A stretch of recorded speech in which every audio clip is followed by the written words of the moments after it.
Okay. I believe Craig is in here, so let's go start the event. Oh no, wait, it's already started, I think. Oh, Oh okay. yeah, Great. yeah, it looks like it started. All right, so I'll leave this up. I'll leave this to you, Eggu and MC. Have fun. Thank you. Okay, that's good. Welcome everyone, and to the Sonic audio drama Roundtable at Sonic Revolution. My name is Matt Clemens, also known as MC Voices, and I'll be your co-host along with my other co-host Eggu. Mind introducing yourself? Hi everyone, my name is Eggu, and I'm being the co-host to this wonderful panel today. Nice to meet you all, and I hope to be a good host. This is my first time actually co-hosting, so thank you for everyone for having me, and I'm very excited to talk to everyone here today. Yep. Anyway, let's leave this up to our special guests. Let's let them introduce themselves one at a time. So, Jason King, you're first. Let's start with you. Hello, everyone. My name is Justin, or JSA King 11. I am a voice actor, writer, and in terms of audio dramas, I am the writer, director, and voice of Silver and a few others for Sonic and the Sovereigns of the Emerald, a Disney and Sega crossover audio drama. 6 episodes are out now. Go check them out after the panel. And nice to meet you all. Okay, Hyper. Hello there. My name is. Some people recognize me as voice acting. My name is Steven. I am a voice actor as well as a character artist and a bunch of other things. I do a handful of audio drama work, both original, such as an original fantasy series known as Tales of Annualia. But some people probably also recognize me for some of my fan-made audio drama stuff, like a couple of Sonic-related audio dramas I did. Like the most recent one I did was based on the IDW comics called the Final Bell Toll, the Final Bell Tolls, which is like kind of acts as like a bit of a resolvement between the tension between Lanolin and Mimic. And yeah, thank you for having me here. Very good. Now, Dante. Hello, my name is Dante, also known as Sorty40. I've been professionally voice acting for 5 years, but I've also been part of like various Sonic projects and various other comic tabs where I voiced like Looney Tunes characters or like a few Disney characters. You might have often heard me voice like Darkwing Duck and Launchpad in various videos in various videos. And for Sonic, I've voiced like characters like Dr. Eggman, Dr. Starline, or Knuckles, and it's great to be here.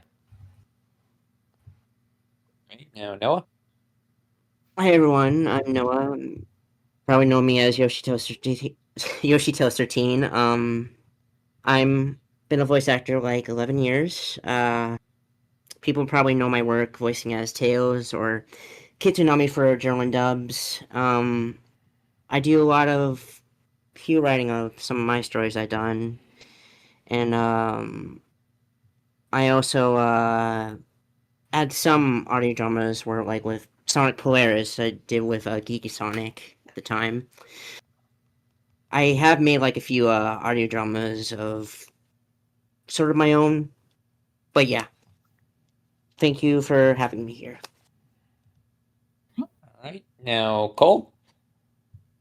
My name is Cole. I'm best known on the internet as Coliosis.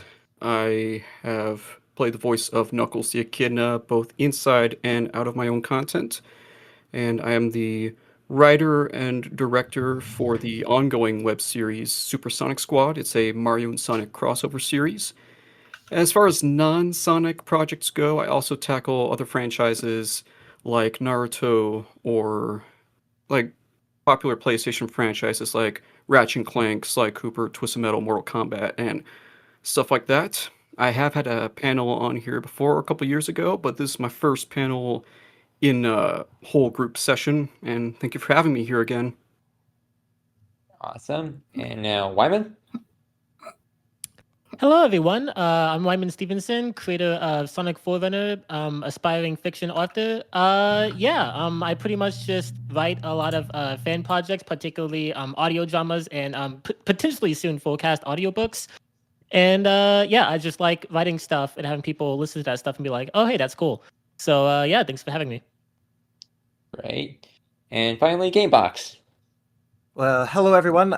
My name is Gamebox, a storyteller, YouTuber, artist, voice actor, and British goofball on the internet who is a big lover of the creative works. And I am the writer, director, and artist for the radio drama Sonic Protocol. It's so great to be here today, and thank you all for having me. Awesome. Now let's get started here. First question I want to ask each one of you. Can you tell us a bit of the story of what your audio drama is about? Your main Sonic audio drama. Who wants to go first? And we'll go down the list. So we'll start with you, Justin. All right. So my Sonic audio drama, well, it's more of a Disney audio drama with Sonic in it. It's about Sonic and Mickey teaming up, like in I guess the most simplest sense. Chaos Emeralds are going haywire, and Maleficent is seeking them out to conquer the world, and it's up to Sonic and Mickey to team up, travel across various Disney locations, and meet new friends and fight new enemies to get the Chaos Emeralds back in a awesome journey of self-discovery and just a big love letter to Disney and Sonic. Great. Now, Hyper? Oh, so I kind of gave like a bit of an abridged take on what the Final Bell Tolls is about, but basically it started off with this idea that I was discussing with my friend Corby of Corby Dub's channel. We had the idea of at the time of us talking about this, it was like the most recent episode that had like that had like Whisper, Tangle, and Silver finally squaring off against Mimic. And like we were talking about how like it felt like a bit of a missed opportunity that Lanolin wasn't a part of that, considering that like Mimic, for all intents and purposes, kind of ruined Lanolin's reputation for a lot of the Sonic fan base. And so that gave me the idea of having like a hypothetical story take place after the events of that issue, where Lanolin does in fact, meet up with Mimic after he's like recovered from his battle, and they have like one final bout with each other to try to provide like a bit of closure between the two of them, and also to kind of like I read it with the intention of like giving Mimic a more proper out, and also give Lanolin a chance to finally have a bit of basically to finally have her vengeance against Mimic for everything that Mimic's done to him throughout. I mean everything Mimic's done to her throughout the entirety of like the writer's arc and a little beforehand. Okay. Now, Dante, you don't have any. You didn't say you had any audio dramas to your own name, right? I worked on audio dramas, but I have not worked on one on my channel. Yeah, the reason I have Dante over is because we kind of did this together for this Tales of Launchpad crossover we did. Okay, you can tell us about that. Yeah, so I had this idea of a vision of Tales of Launchpad crossing over together because there's so many varieties they have in common. Like they're both psychics. They're both psychics to the hero like Sonic and Darkwing Duck. They have adventures. They're both kind-hearted, and they've flown a bunch of planes and aircrafts and such. So I wanted to make something like seeing them like they get along with each other. From the first one I did. The second one I kind of like Launchpad like gives like advice to Tails. Like Tails is trying to have an adventure of his own and such. So that's kind of the thing I did. I had a little help with writing with it. And Dante is the voice of Launchpad McClack, and he worked on the art cover for the audio drama. Awesome. All right, now Cole. So the basic formula for the series, since it's a Mario and Sonic crossover, the characters of Mario and Sonic, obviously, with the occasion of adding Luigi, Knuckles, or Tails, going on these various strange adventures, whether it be like a merging of worlds or a long journey after a miscalculated flight or, something, or even to defend Mobotropolis from a new threat. And Dr. Eggman is obviously the main villain, but he has Mario villains Wario and Waluigi as his accomplices to kind of make it a lot more of a wackier villainous alliance. But if you want a more specific plot, I can spoil a bit about our current project.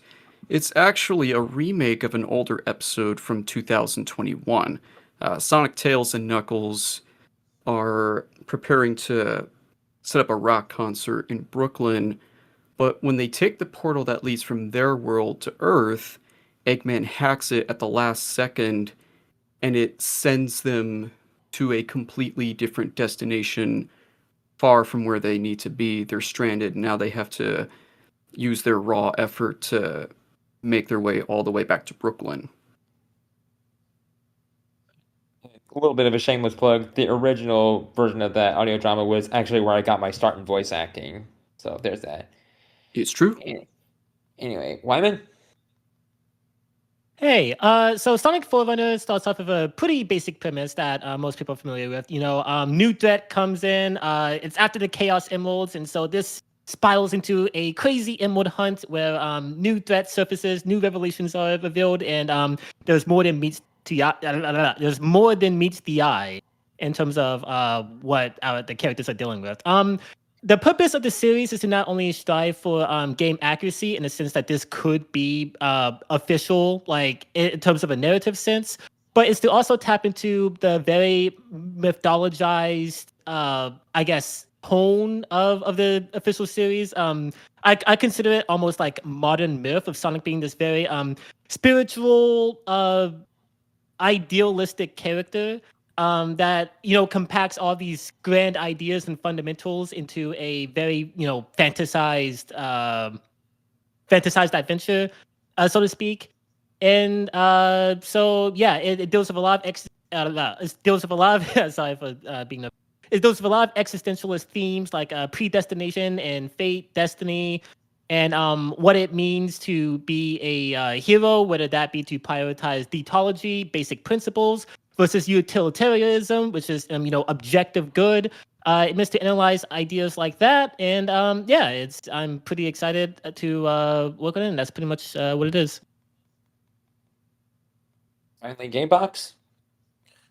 Alrighty. So, Sonic Protocol is a story about the freedom fighters going on a journey to find the Chaos Emeralds from the threat of Dr. Robotnik and Orbot and Knuckles the Echidna. The story for Sonic Protocol, this is going to be a little bit of the insight into what Protocol is. Protocol's story is mainly talking about the idea of friendship, acceptance, and life. And the main idea is to stop holding on to the people who would let you go and to pay attention to the ones who are there for you no matter what. And this whole idea of these past mistakes that have been made to others, you just have to move forward, look forward to the future, don't look back. Like, you're not going to get anything out of it. All you have is life, and life is something very, very special. But that's just the main idea for Protocol, is just stop looking to the past and look more to the future, as there is tons and tons of experience that you'll be getting. That's great. Before I ask another question, Eggu, do you have a question for the guests? Yes, I hope this isn't too broad, but let's see, for every single one of you, what made you guys want to get into audio dramas, or for the ones who are writing, what inspired you to write your specific stories using the characters that we love?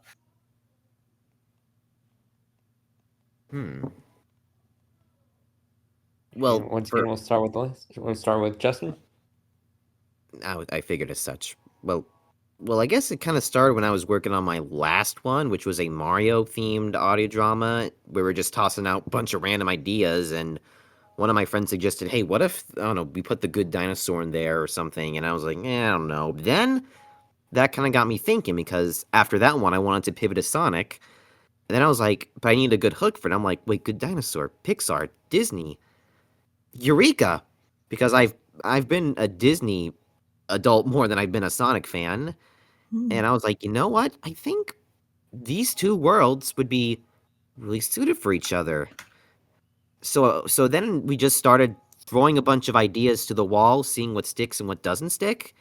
We were able to come up with, like, you know, a sort of structure for what the story's gonna turn into, and it's been just ever evolving from there. And it really was like, you know, the right place, right time, lightning in a bottle moment when I got the idea, and I wanted to, I guess, treat both the worlds of Disney and Sonic with, like, you know, the respect, the accuracy, and the love that I feel that they really deserve. And that drive pushed me to where we are now. All right. Hyper? As someone who Sorry, was a continue. Disney fan long before he was a Sonic fan, I totally relate with that. Heck yeah, man. Anyway, Hyper? Well, I already explained like what inspired me to write the Final Bell Tolls, but I guess in terms of just writing in general, I've been kind of at the time slowly getting accustomed to the idea of writing, since I have an original audio drama that I co-create, giving me plenty of writing experience. And even before then, I just, liked the idea of just like practicing with, pre-existing characters to give me a good idea of like, what makes a good script, or to get a good handle on like character writing and whatnot. And I am pretty proud of like some of the projects I've had like beforehand when it comes to like my expertise as a writer. Whether it be again with Tales of Annualia or with some of the fan stuff that I did, like some of them involving some more original characters. But I know with the Final Bell Tolls, that I think that really struck a chord with a lot of people because of what really people really wanted to see out of a story like that. And honestly, like, I think knowing that I could be able to write something that really resonates with people, I think is a big part of what keeps pushing me to get further with my ability as a writer. Okay. Now, Dante. Yeah. So I guess for you we could go. What got you into helping out with audio dramas? As whether it be a voice actor, an artist, or anything like that. I've only co-written a few times, but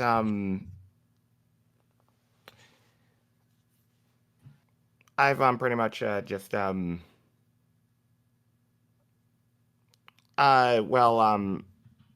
if they ever had like trouble with the script, sometimes I kind of helped out.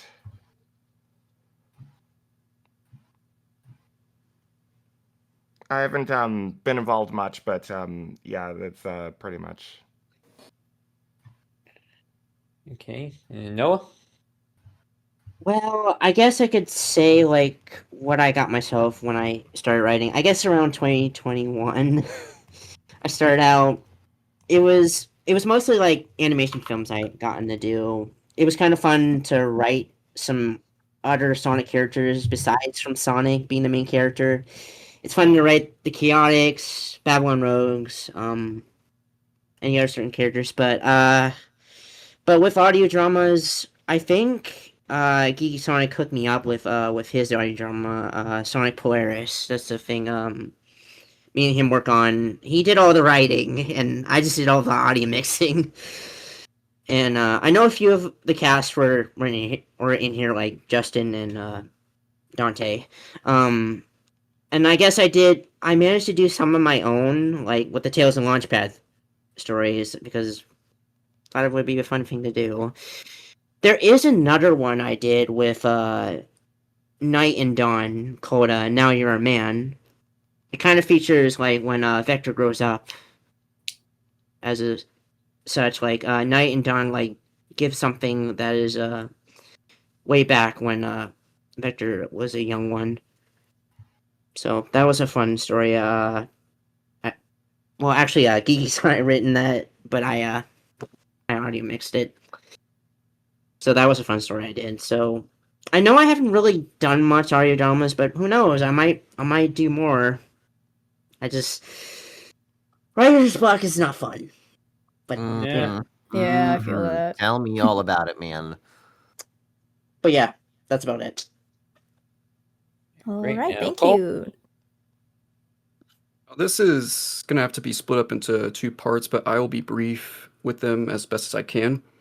The idea for the series came way before the idea came to make audio dramas. Like, in 2011, when I first fleshed out Supersonic Squad, it was basically just some ideas on paper. I wrote some rough drafts, and at the time, it was a Super Smash Brothers fan series.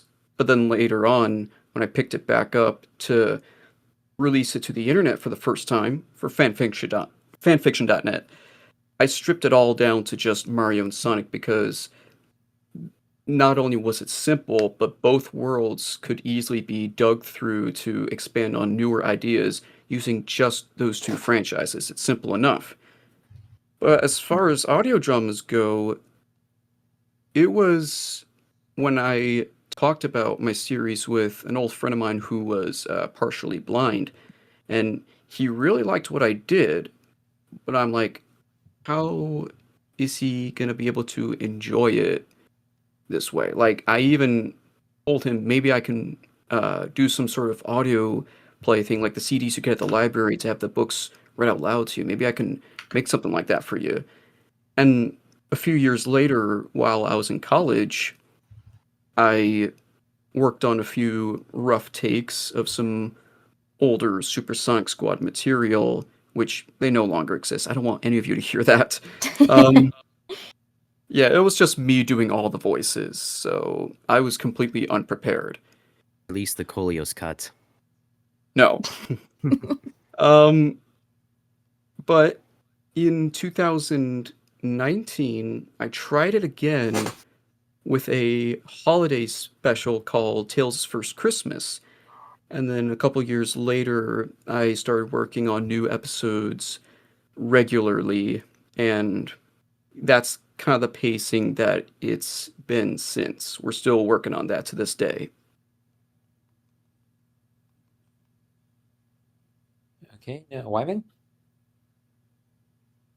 Yeah. So in terms of writing itself, I knew I've wanted to write since the 3rd grade. I've always loved stories in general. And for better or for worse, that's a dream that I've clung on to, being, like a full-time author. Now, like all out there dreams like that, at some point reality's gonna come in, it's gonna be like, all right, mister, put the fries in the bag. But for right now though, I do think that FanWorks have presented a very unique opportunity to kind of get a portfolio going, as well as iron out the writing, because I am nowhere near the level of like getting in, like, writing something that I'd be comfortable like actually like publishing.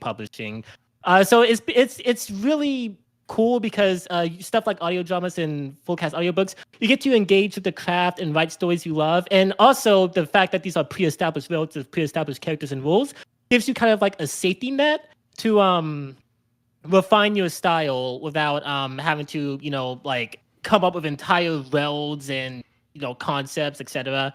But yeah, in terms of Sonic Forerunner, I have severe chronophobia, which is basically a fear of time, of the passage of time. Time is really fast, it's really quick, there's no stopping it, no delaying it, and that terrifies me. And and part of that stems from a fear of just no control, of like just wondering like how, because we're all individual stories, like we're all walking, writing the story of lives. Like every day we live is like a new page in our own books. And it's got me thinking like, what is my book going to look like? And like everyone's scared of like what their book's going to look like. And so that comes in, the idea of predestination, which is the fact that your book's already written and you're just kind of going through the motions. So Sonic Forerunner is kind of meta in the sense of like the characters are dealing with this abstract threat of basically being made to walk a a tight string of having to basically just not having any agency. That's what I'm looking for. Any agency or individuality.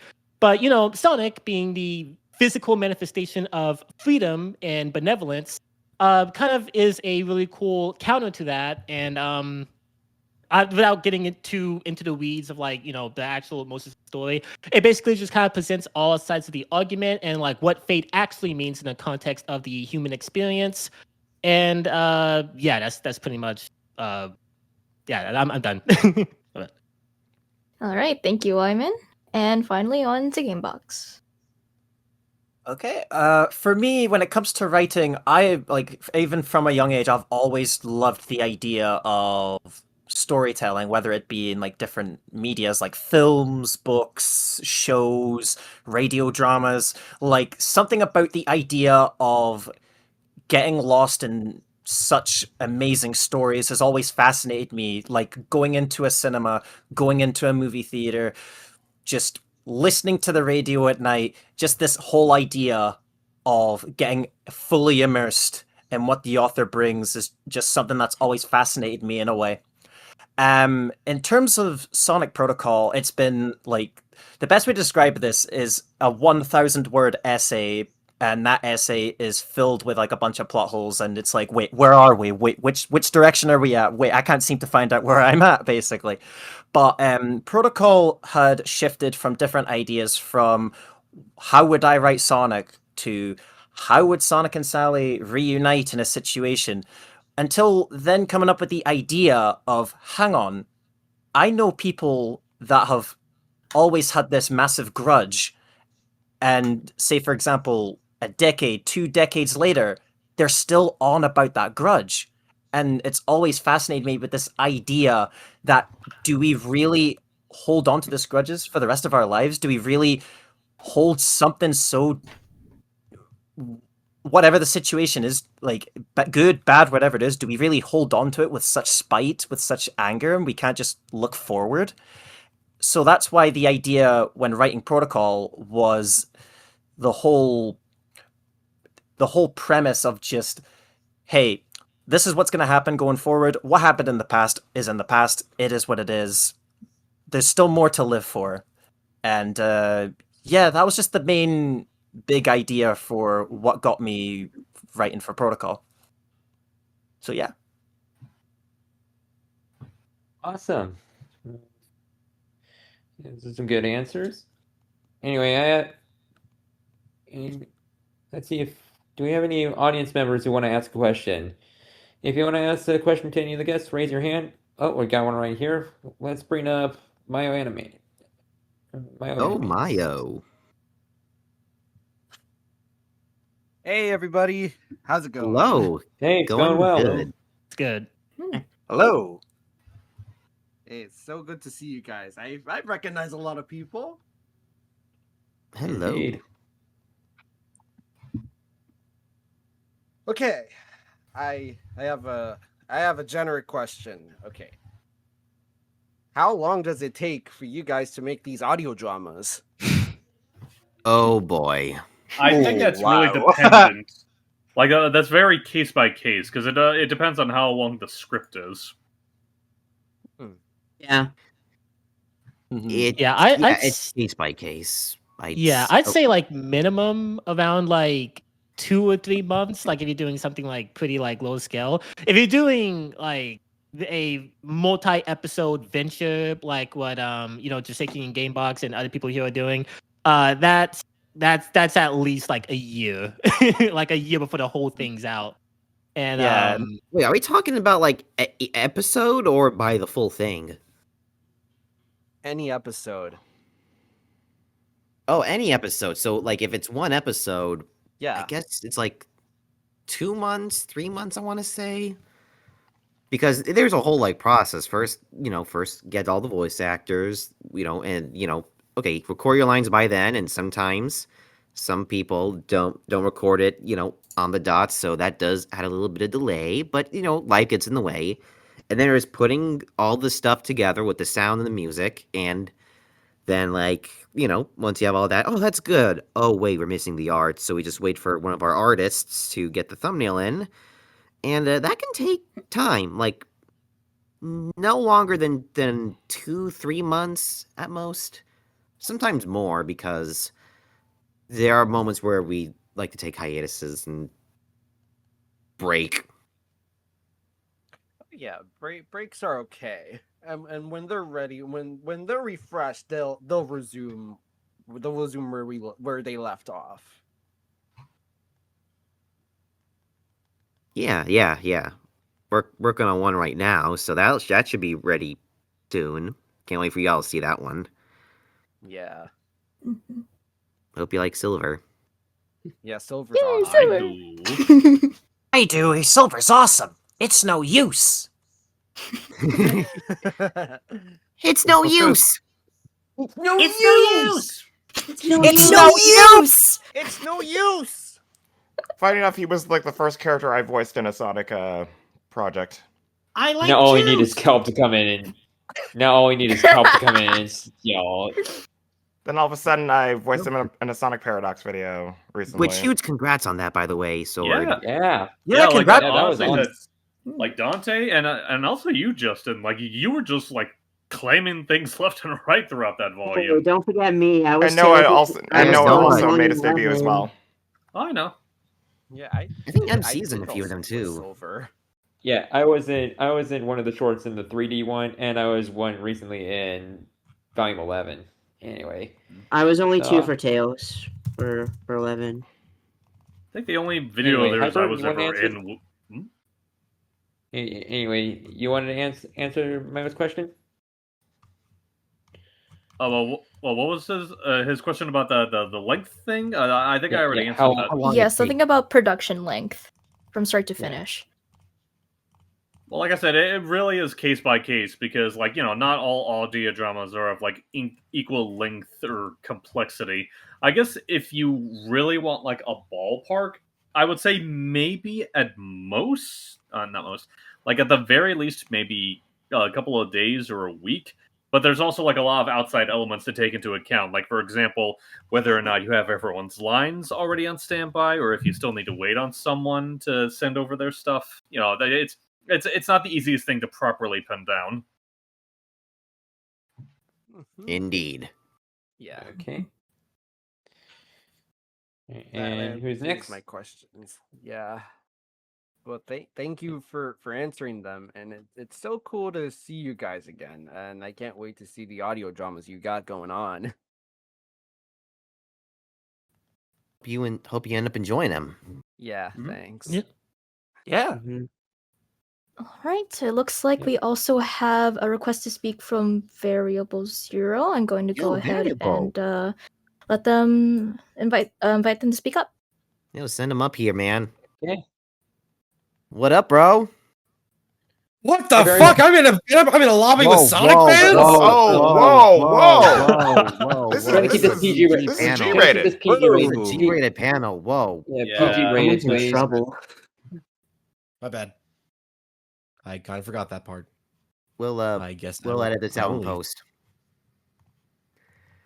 Mhm. My bad. Anyway, what's your question?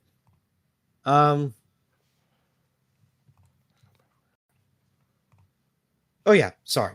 What has been your favorite part or character to write in your respective dramas?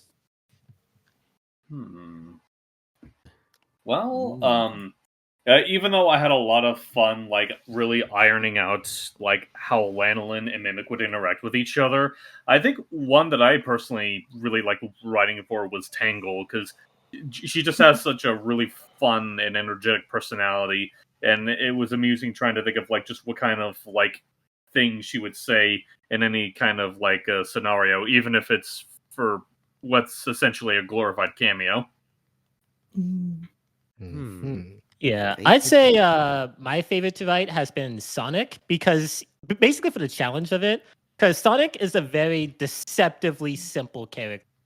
And as I've done like more projects over the years, I went from completely just assassinating everything that the character is supposed to be to kind of getting it right recently. He's a very challenging character to kind of like get right with like his like subtle mannerisms and ideology But yeah, no, but he's also a really fun character in that series too. So apologies that it's a boring answer, but yeah, I'd definitely go with the Blue Blur himself. I mean, there's a reason he's the main character. Yeah. And huge fell in the part where you thought like, oh my god, I feel like I messed him up, because that is a worry that I'm sure all of us here have when writing these characters. Mm-hmm. Oh yeah. I guess if I had to pick my favorites, or it's hard to pick just one. Mickey is a ton of fun to write because I get to do like a lot with him. I really wanted to make Mickey feel heroic and but still Mickey at his core. And I feel like I balance out, some of the serious moments with some of his more lighthearted moments, because Mickey is meant to be like a symbol of hope and endless optimism, and I really wanted to capture that. And I I think it did a good job, but Landy delivers it better in his performance. If I had to say anyone else, Oswald's up there. Same with Eggman, and I'll just say, I think some of my favorites are yet to come. Ooh. Interesting. I think for me, my favorites to write about are, I mean, Sonic is obviously one that I just love to try to pave the way for more character development every time. And then we've got Mario acting with the wisdom of an older person, fighting alongside with him. And then Knuckles, obviously, I write him as his Boom rendition. He's kind of a comic relief, as well as, I still love paving the way for character development for him as well. In our most recent episode, he doesn't realize there was an opportunity open to him this whole time until he figures it out for himself. And then for antagonists, Wario and Waluigi, they're always silly. Just do whatever with them. I see. Add on. For audio dramas wise, I only done Tales and Launchpad. I hadn't really done anything else. Sorry. That's to okay. add on to those are the only things I got in written. Most every Polaris, the Night and Dawn story was written by Geeky Sonic. I guess to add on to my answer, I guess another thing I like about Mickey and Oswald is that they're not like Sonic where they're Mobian. They're pure cartoon characters, so getting to use a lot of the gags and a lot of the more things you wouldn't expect to see, things you'd see in an old Looney Tunes cartoon, in those audio dramas are really fun to pull off. For me, I would have to say it's a bit of a mix between three, because obviously Sonic's in there because he's the main character and stuff, but Sally Acorn's another fun character to write as well, because of the way how she's portrayed in not only just with Protocol, but with the big inspiration for Sad AM. But the big favorite for me would have to be Knuckles, because you never know. You don't know much about this character, and then when it comes to times where you know more about him, you slowly get to understand, oh wow, this is a character that's just so interesting to write about. Yeah. To people who haven't seen Protocol yet, go check it out. But real quick, Game I just want to say, you write those three well. I love the way you do Antoine, and I like the way MC plays him. He's a very funny rendition of Antoine. I will say my favorite part, and I can't remember if I mentioned this to you, MC, but my favorite part whenever I get those lines for MC is the fact that a lot of the times they are improvised, and I am a massive fan of actors going all out on scripts and improvising stuff. That's my absolute favorite part. And obviously when I think it was the first one, the first lines that I got, and the moment I hear the improv lines, I went, well, that is definitely going in there. Just I was literally jumping. Yeah, exactly. I can enjoy the improv when it comes to voicing Antoine. He's a very fun character, I don't know. You did that in episode 6 as well. We had the Wild brothers in there, the Willy brothers. Yeah, yeah. Yeah, I was voicing Alameda Slim and Justin's audio drama, and I had to add the Willy brothers. Uncle Slam! Where was Uncle Slam? I Just love when how you do Orbot and Eggman. I love those interactions, Goth. Yeah. Oh yeah, like I really like how you pulled off with Orbot in Protocol as well. Just the way how it was handled, especially with the new episode. Won't spoil, but Yep, the we're way not how it was pulled spoiling. off is just absolutely amazing. Like there's even like whenever same with the whole thing when it comes to like the whole improving with lines. I'm just most of the time I'm just taking it back, just jumping up and down. I'm going, yes, here we go, yes, this is the one we're looking for, type thing. It just adds that adrenaline and excitement in that way.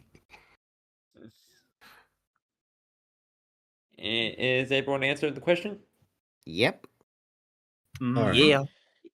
I will take Yes. my leave. I apologize for my crudeness. You're okay. It's all right. You're good. You're It's good. okay. Thanks for the Farewell. question, Variable.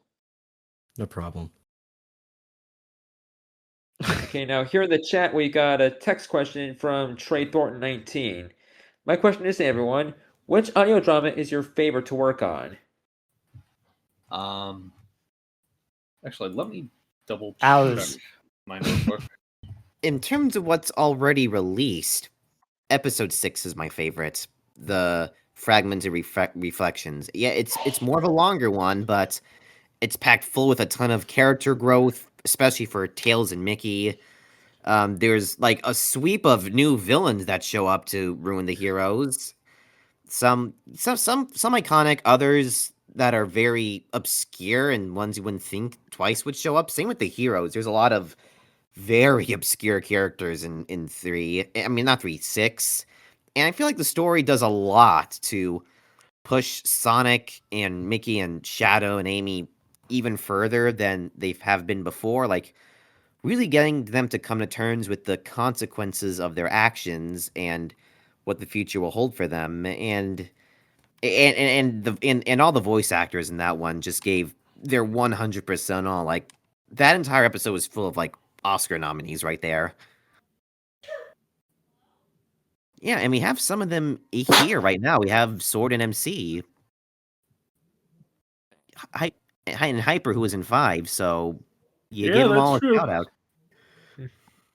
They nailed it. Like his like Sword's clutch was like chilling, and even made me intimidated a few times. And MC played like how many characters did you play in 6?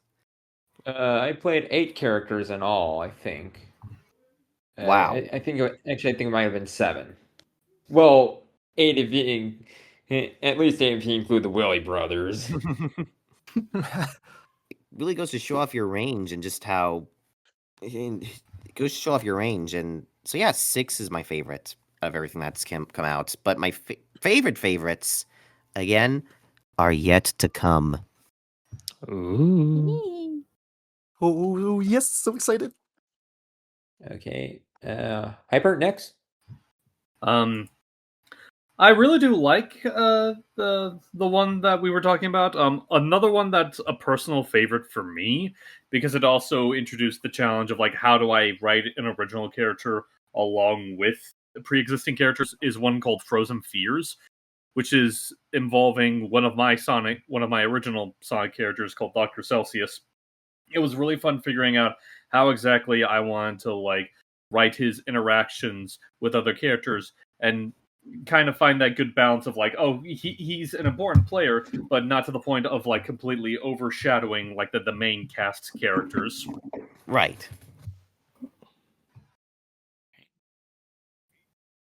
Dante, for this you can include in audio dramas you've performed in. Well, I had a lot of fun showing my range on the Sonic and Mickey project. Yeah. Like, I mean, like, I was not only I was voicing Clutch, but there was like quite a handful of characters I voiced as well. I was like also voicing Yago, where I got to show off my Gilbert Gottfried impression, which I really do. and there was like another character I can barely remember. Scrooge. It was Scrooge. Scrooge is Oh yeah, one. Scrooge McDuck. I also voiced him, Darkwing. and Darkwing Duck as well. Yeah. And yeah, I had fun doing all their voices, and I had a lot of fun voicing Launchpad for Noah's video. Mhm. And I'm glad how the video turned out. And oh man, for every other audio drama I could just remember, is this an audio drama? But it was like a recent role, but it's the one where it just takes place at like a circus. Amazing Digital Circus or It's another not. one? It wasn't a major digital circus. It was something that Hyper worked on. Circus. Oh right, the Magic Ring Maestro. Yeah, that's technically not my series. I just do editing work and voice one of the characters for it. And you also worked on the art for that video that just released. For the recent animatic video, and we did bring Dante on board to voice for it. Yeah, I only had a couple lines, but I'm glad I got to partake in that one. Mm-hmm. I know. And Avi for other audio really loved to dramas, I work on can it. barely keep track, but since it's been like several years, but I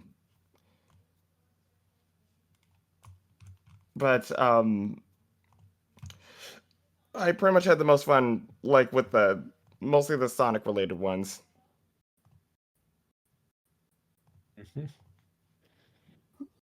Sonic related ones are good ones. Anyway, I can tell from your recordings that you were having fun with it.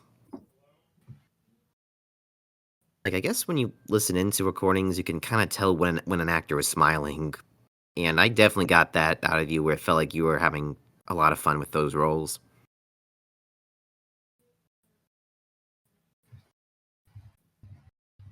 Noah? What was the question? What's your favorite audio drama you've done? Favorite audio drama you made? Your favorite that's out. I feel guilty. I only done 2. Either ones you made or ones you've voiced. I would say the second one I did called Comforting because it kind of develops with Tails and Launchpad and like they talk about things on how they I guess Tails kind of questions like how Launchpad become a pilot of his own. I took inspiration of like Launchpad's life kind of story. Like he works with Scrooge and Darkwing Duck at the same time. And he should say, there's other friends you can go out on adventures besides from Sonic. That's kind of what I liked about. I guess, I haven't really partake much audio dramas. I wish I have, but you know, I know I am going to be Kitsunami for one of them, but that's coming soon. That's what I'll say. For now. Wait. Hope that answers that question. Yeah. Oh, I just remembered another audio drama. I had like the most fun doing. Several of them where I voiced Dr. Starline as well. Yes. You mean for your own? Actually, there was like several of them that Dark Cloud worked on, where I got to voice yeah, Dr. that's Starline. oh yeah, that's right. I remember that.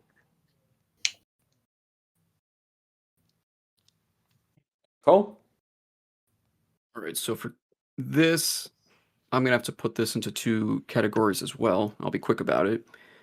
My personal favorite Sonic-related audio drama I've worked on is usually like it's in different categories. The one with the best story and progression has to be Recollection. It was the first adventure that I practically reworked over and over again. The latest audio drama version might not have had the best sound quality or production quality or mixing and my dumb narrating voice got in the way of some things when really the scenes needed to flow on their own.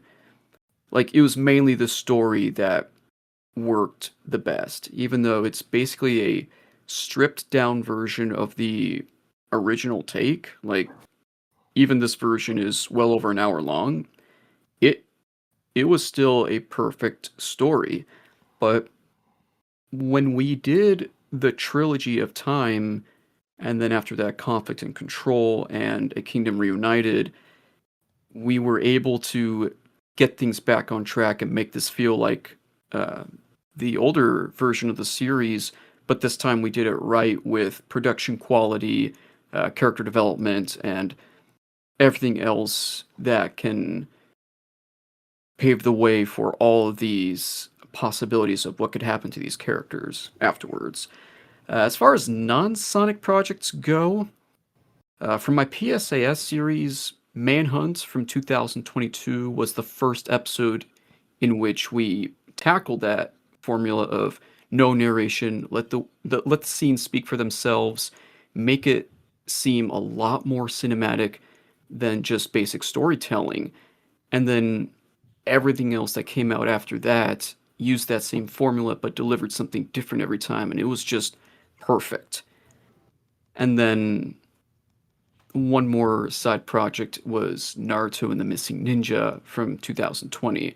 Like with Recollection, that one needed some work, even though friends of mine absolutely loved it. But for this new version that we are currently working on, I'm hoping that it will still do the original justice nonetheless. Yeah, Wyman? Yeah, so sorry. So the Sonic the Sonic related project that I've had the most fun working on is the one that I'm doing right now, Sonic Forerunner New Age, which is technically cheating because it more so leans towards an audiobook, but it serves the same functionality as an audio drama in the sense where it has sound effects, voice acting, and music. So I'm gonna cheat. But in terms of non-related Sonic projects, I definitely go with this Ratchet and Clank one I did last year, Galactic Peril, because I think that's the one that I'm the most proud of. And when it comes to people who are familiar with Ratchet and Clank, that is a very fun sandbox to operate in because of just that series tone and sci-fi nature. But yeah, audio dramas are really difficult because you're having to convey an entire story of ideas and theming through nothing but dialogue and sound effects. And you can also have your narration in there too, but it's very restrictive. And Galactic Peril is I think the only thing I've released at this point that is of semi acceptable quality. But that's why I've kind of changing gears to the thing I'm doing right now, because that gives the story kind of more breathing room and for me to just kind of operate better. But yeah, I'd say those are the two projects that I'm the most fond of currently. I had a lot of fun with Galactic Peril. Same here. I loved Galactic Peril. Working on that one as Clank was fun. Yeah. Jessica and I got to be Ratchet and Clank for that. Anyway, Gamebox? I would say since the only radio drama I've properly worked on was Protocol, I'm gonna do something a little different. So instead of picking episodes, I'm gonna go with favorite moments that I've wrote. So if I had to pick two, because I do have two in mind, all of it would mainly stem from episode 4 of Sonic Protocol, and that would mainly be because what I think my favorite scenes to write are normally like the slow, calm, more emotional type scenes instead of like the fast-paced action scenes type thing. And if I had to, that would be the scene with Sonic and Sally looking out in a balcony at Carnival Night Hotel, and my absolute favorite one out of the two would have to be the one with Knuckles and Robotnik, because you'd get to know a little bit more about Knuckles as a character, played by the talented Marcus Smith, who's in the audience right now, and hello, Marcus. Marcus, and just everything that was being able to be put across, whether it be from text or from the voice actors. It was just done in a way that just kind of tugged at the heartstrings a little bit and just showed off more of, instead of like having the big action-packed "whoa, look at me" type scenes, it could just be like the take it back, slow down, let's get to know these characters a little bit more. Those are like my absolute favorite moments that I'm really big into writing. And episode 4 of Sonic Protocol, in my opinion, does that really, really well. Great. Looks like we have another question in the text. Another text question from Coffee the Puppy. And not sure if it's answered yet, but how do you come up with these audio dramas and how? Oh, that's already been answered. Yeah, we answered both of those questions. Okay. So anyway, while we wait for more people to answer questions, I have a question right here. Are there any content creators or anything that inspire you, give you inspirations when you're working on audio dramas? Well, for audio dramas specifically, there is an original audio drama that's out there called "The Adventures of the Fox and the Fedora." Really good audio drama series, by the way, and also an award-winning one. Working on that, because I voiced a handful of characters in that series, did kind of help motivate me to really, push my craft when it comes to like editing audio dramas. Outside of that, can't really think of like any specific ones for audio dramas in particular. Yeah, again, outside of working on Fox's videos. Sonic fan base has like a lot of like, has some audio dramas like, Sonic and Tails are and whatnot, but I think my like biggest inspiration, well that is one, but there's also the whole like, because I've worked on Sonic stuff is kind of how I started out doing voice acting, like putting my name out there, voice acting. So I kind of really owe it all to people like Wyman, because I think Wyman was one of the earliest people I worked with, and I was on board for him for like Sonic, Eggman, Shadow, and a whole bunch of other characters like Asgore and Clank. And I guess it was through watching his stuff, and it was like, wow, this is really good.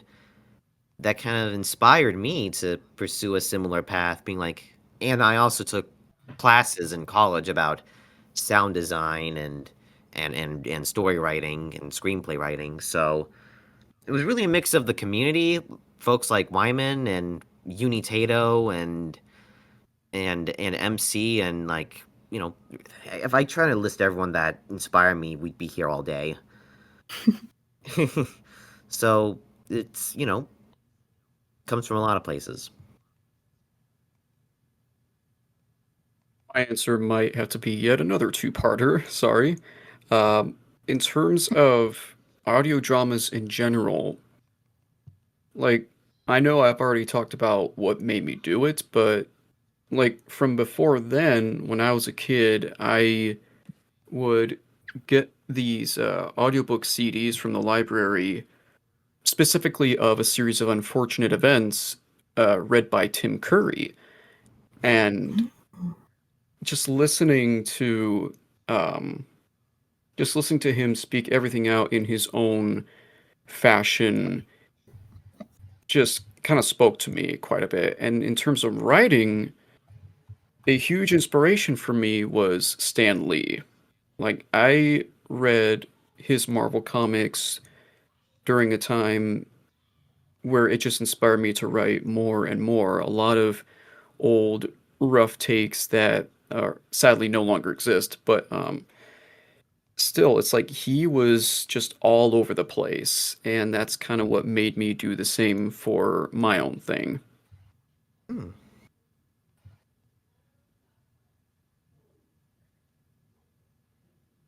Okay. Oh, sorry. Wyman. No, You go ahead. they can go. I'm sorry. I guess for my perspective, I think Geeky Sonic kind of got me started out doing audio dramas, so I would give big thanks to him, because I guess it made me like play around more in my sound library. I was kind of more self-taught with this kind of stuff, so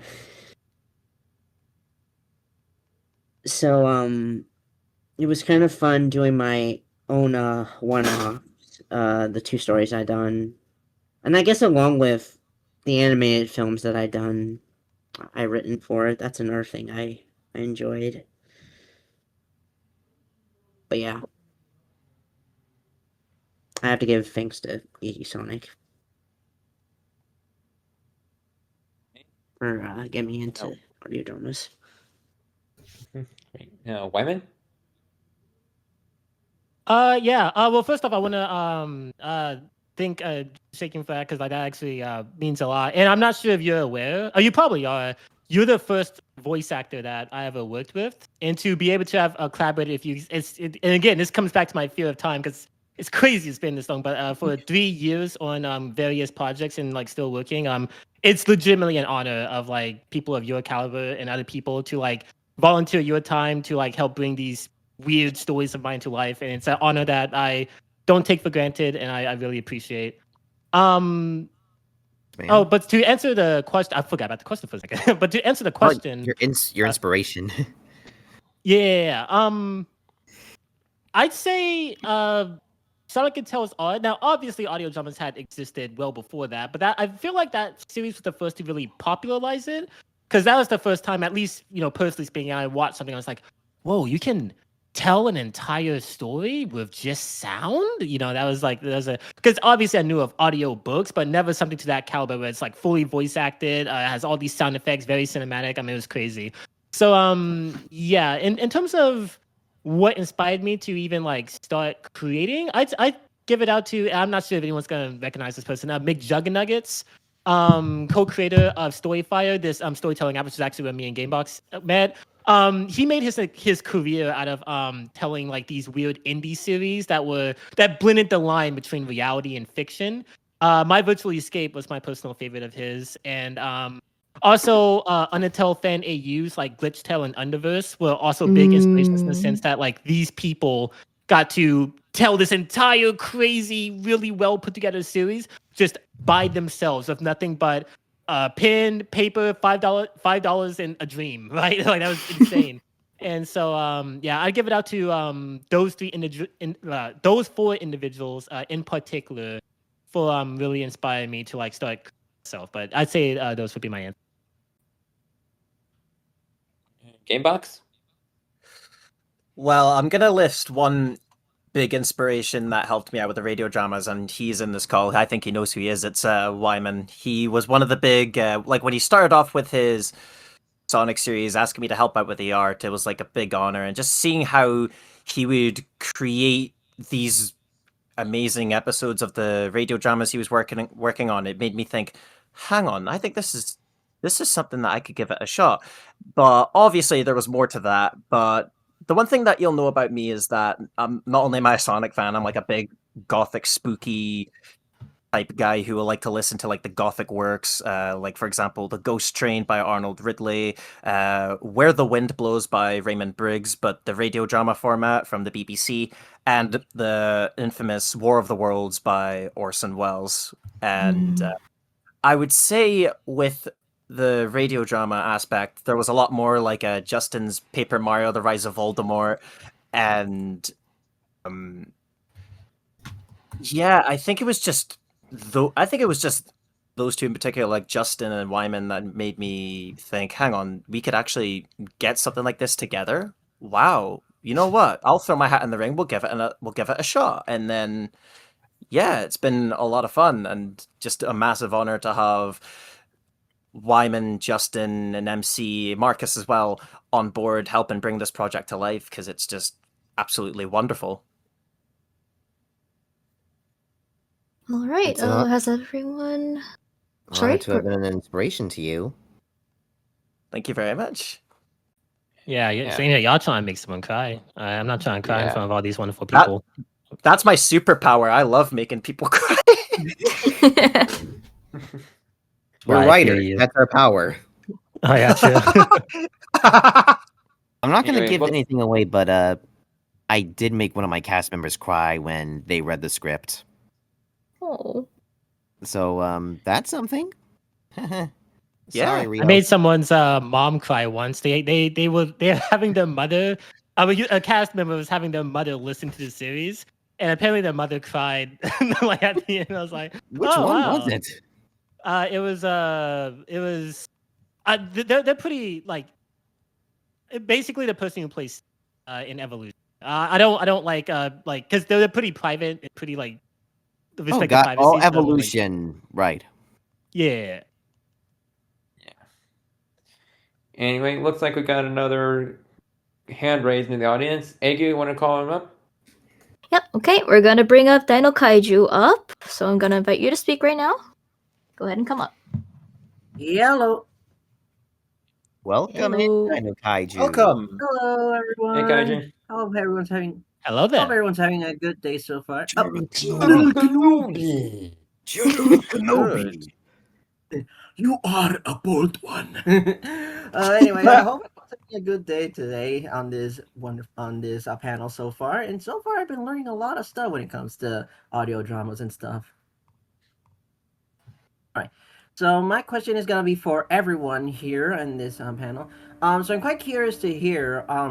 When it comes to working on these audio dramas, what are for you guys specifically when it comes to your specific stories or any type of audio drama that you've done in the past? What are some of the easiest and also the hardest things to do when working on audio dramas, whether it's like voice acting, writing, etc.?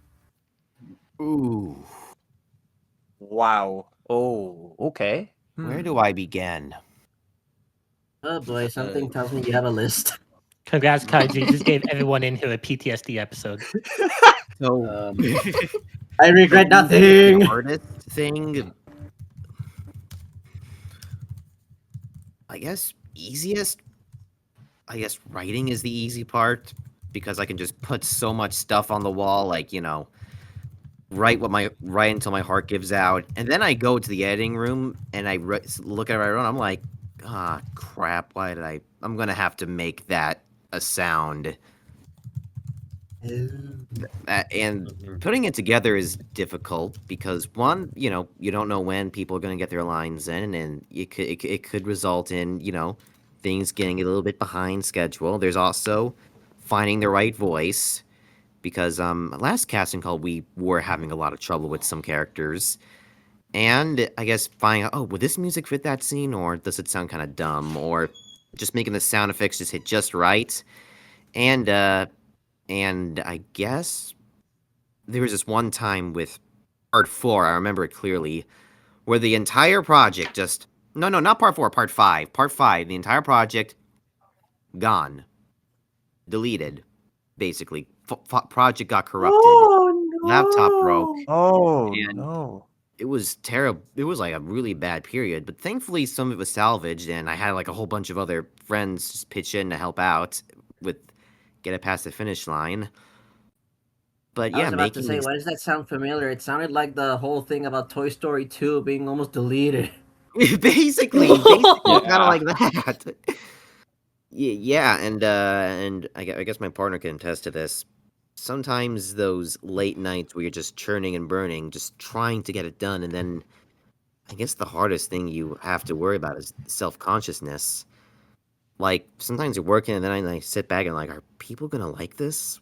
Will people end up liking this? Or am I just making something for that no one's gonna see? So it's kind of frightening, and you never know what's gonna happen until you do it. So I guess that's my answer. That's understandable, yeah. So I see my partner in Alright. in the audience. You are not safe.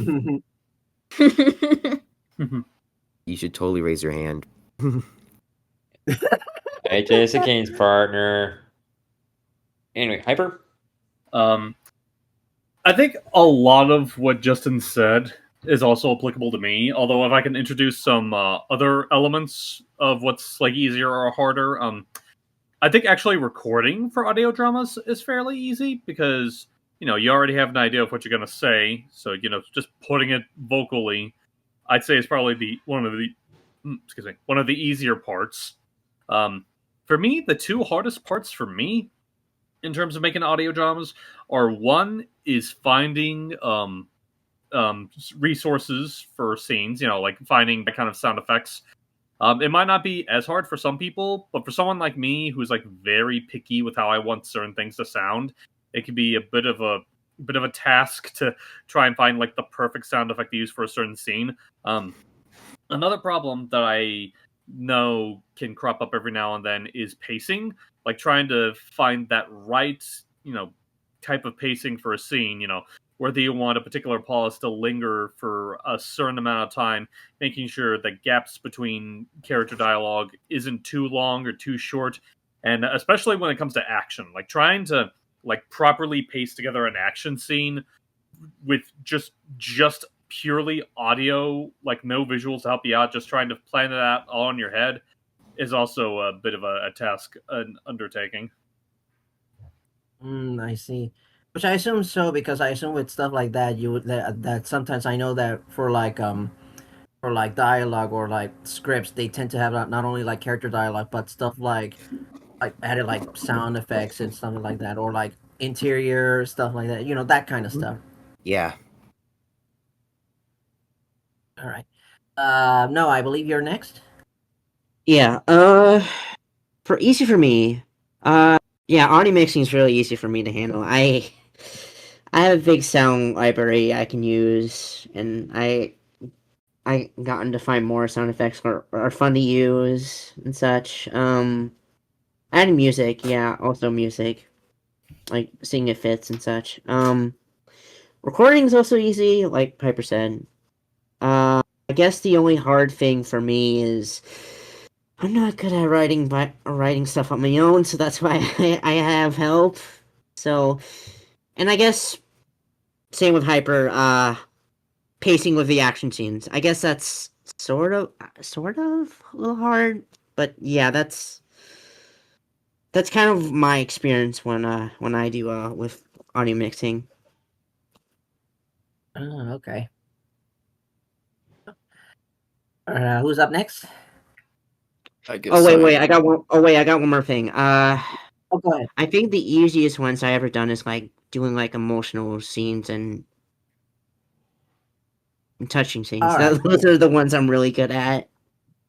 Oh yeah, for sure. I mean, considering not only your audio drums but your animations, I can tell. Mm-hmm. Yeah. All right, go All right. on, Cole. Sorry Now about that. next. So I don't know about easy parts. Like, I guess in terms of easy, it's thinking of a scene before actually writing it, rehearsing it over and over and over again until I get it perfectly nailed down, be like, yes, that's the version I need to use. The this is the proper flow where pacing it needs to be at, the right dialogue for it, just to keep everyone in character.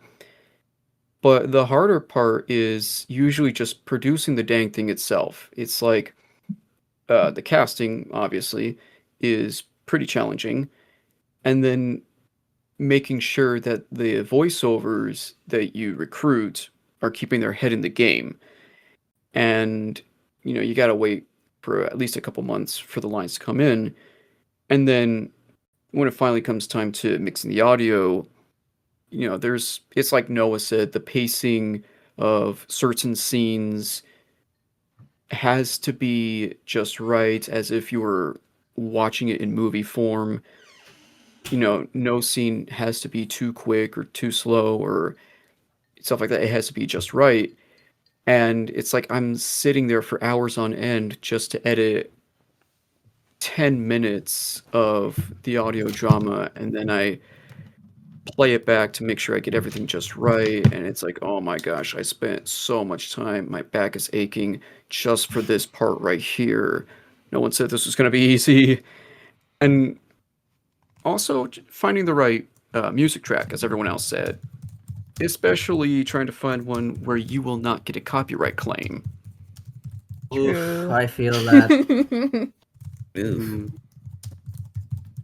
Yep. It do be like that sometimes. All right. I believe it's Gamerbox next. Let me see. So the easiest part for me would be surprisingly, it would actually have to be the editing, because it's easier for me to get the scene that I had written and envisioned down to a T. And also just to figure out the different types of pacing that I can match, because whenever I'm picking out music and whatever the scene's about, I kind of like to match it in a way, like listen to a piece of track. This is good for suspension. This is good for tension. This is good for this, and basically anything that just fits the type of atmosphere that I'm trying to go for. Because that's actually the main theme. The main thing I try to go for is atmosphere and how to get the audience to feel in a way.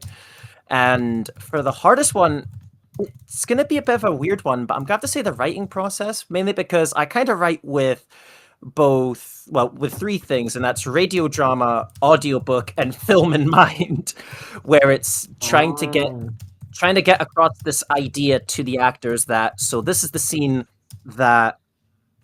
that's taking place. Take it in and imagine that you are in this setting. Like, for example, you are in a desert. The weather is completely warm. There's no water in sight. What would you do in that situation? How would the characters act in that situation? Here's the lines. Just go out there, have fun with it, type thing. Because it's just mainly trying to figure out trying to get the right idea for the scene, if that makes sense. Yeah, I feel that, man. Speaking from experience and working in comic dubs and stuff, I can attest that finding sound effects is a real pain. Yeah, I can understand that. Which is why I was so reluctant to dub like the Sonic X DC comics, which I'm dubbing right now, and why I've kind of taken a break recently. Okay. Yeah, and I assume that's another hard thing too, because it's mostly audio. You don't have like stuff like a storyboard to follow like the script of what you're trying to do with the audio dramas. It helps to have like a backlog of audio that you use in previous stuff. It really does help. That's understandable. Indeed. I don't find to reuse some of my sound effects I use from the stuff I've done. Anyway, thanks for your question, Diana. Wait, I believe we have Sorty and Wyman hasn't answered yet. Oh, okay. You guys go ahead. Yeah. Did you want to go first, Sorty? What was the question? For audio dramas, what is both the easiest part or hardest part when making audio dramas or working on them? Well, I actually barely have the patience to do them, but well, I would say like taking the time to write them is one of them. But as like one of you said earlier, finding sound effects. I have a library, but it's like but like if you're making like a professional one, it can be very complicated. So that's why I would commission that's why if I do like a more commercial one, I would like commission like a sound designer for that.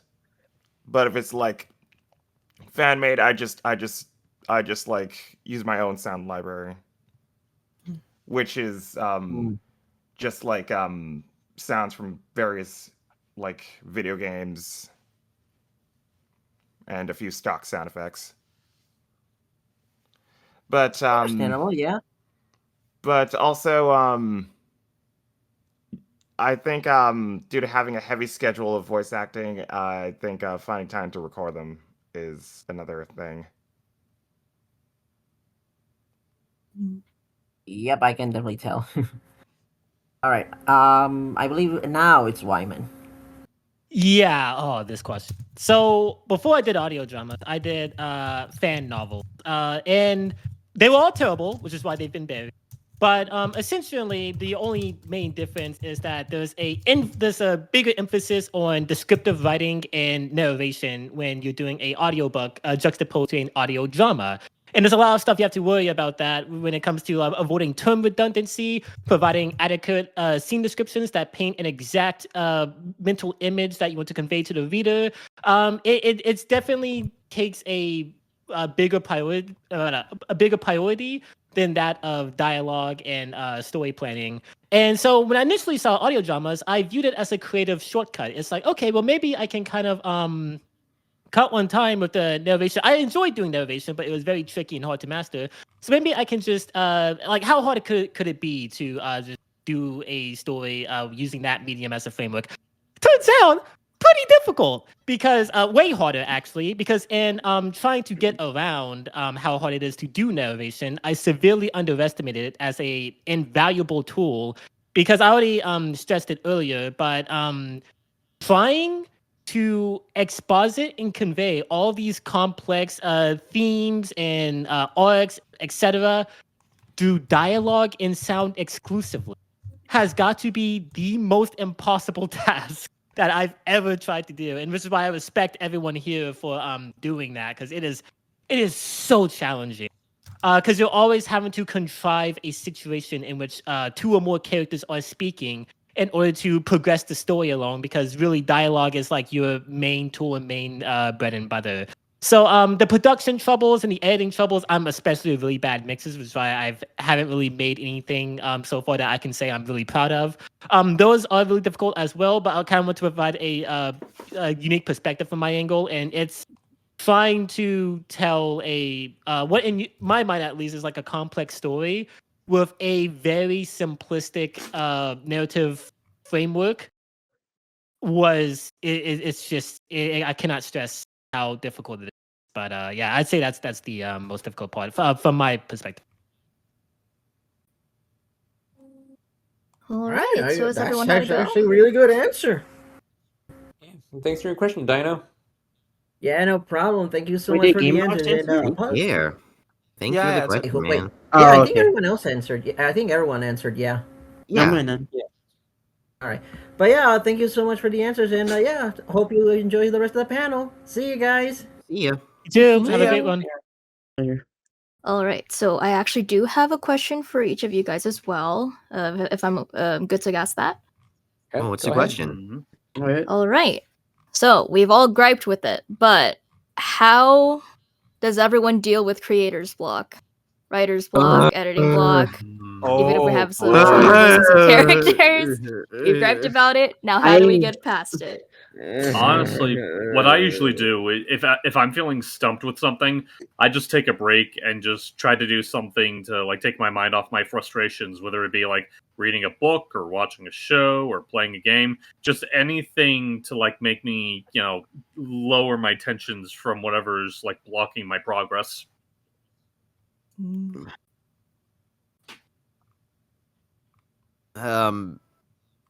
I guess in my case, because I remember part 7, Act 7, which is coming soon. That was really bad writer's block. Like I was struggling with 7, and it was affecting how the story was going. Like I had this whole ambitious idea, then I had to like scale back, and then all of a sudden, like I hit a roadblock, and I needed to just take like time away from it, because if I kept on pushing through, I probably would have absolutely burnt out. Thankfully, I guess the Sonic Spring Showcase nomination did, I guess, reawoken something in me, and I powered through writing 8.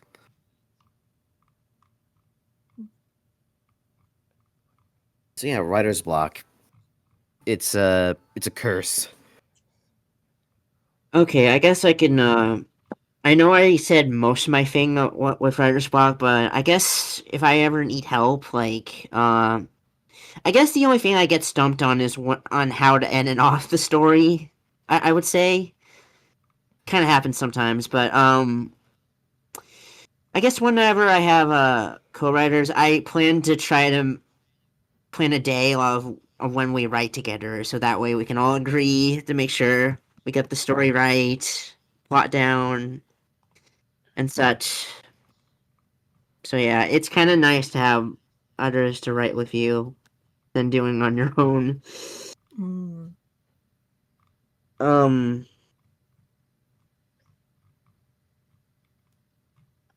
Yeah, I think I pretty much explained everything else. So Now, it's like I mentioned before. I rehearse the scene over and over again until I nail it down before I actually start writing it. But unfortunately, that is not the case with the entire story. Like, I used to be able to write one all the way through from beginning to end, but now it like slowly comes together like a puzzle. You know, some pieces are there, but I'm like, how do I connect those dots? And it takes me a few days or maybe even weeks to fully formulate the story in its entirety. And one example is with the two-parter conflict and control. Like, I originally just thought, wouldn't it be nice to have a flashback of a time with Uncle Chuck and Jules during the Great War and see how that opens up an opportunity for Sonic in the present? No, wait a minute. What if this happened? I'll throw all this in there. And I practically rearranged it. But for the episode after that, A Kingdom Reunited, I hit that writer's block again. I'm like, yeah, I might need some help with this.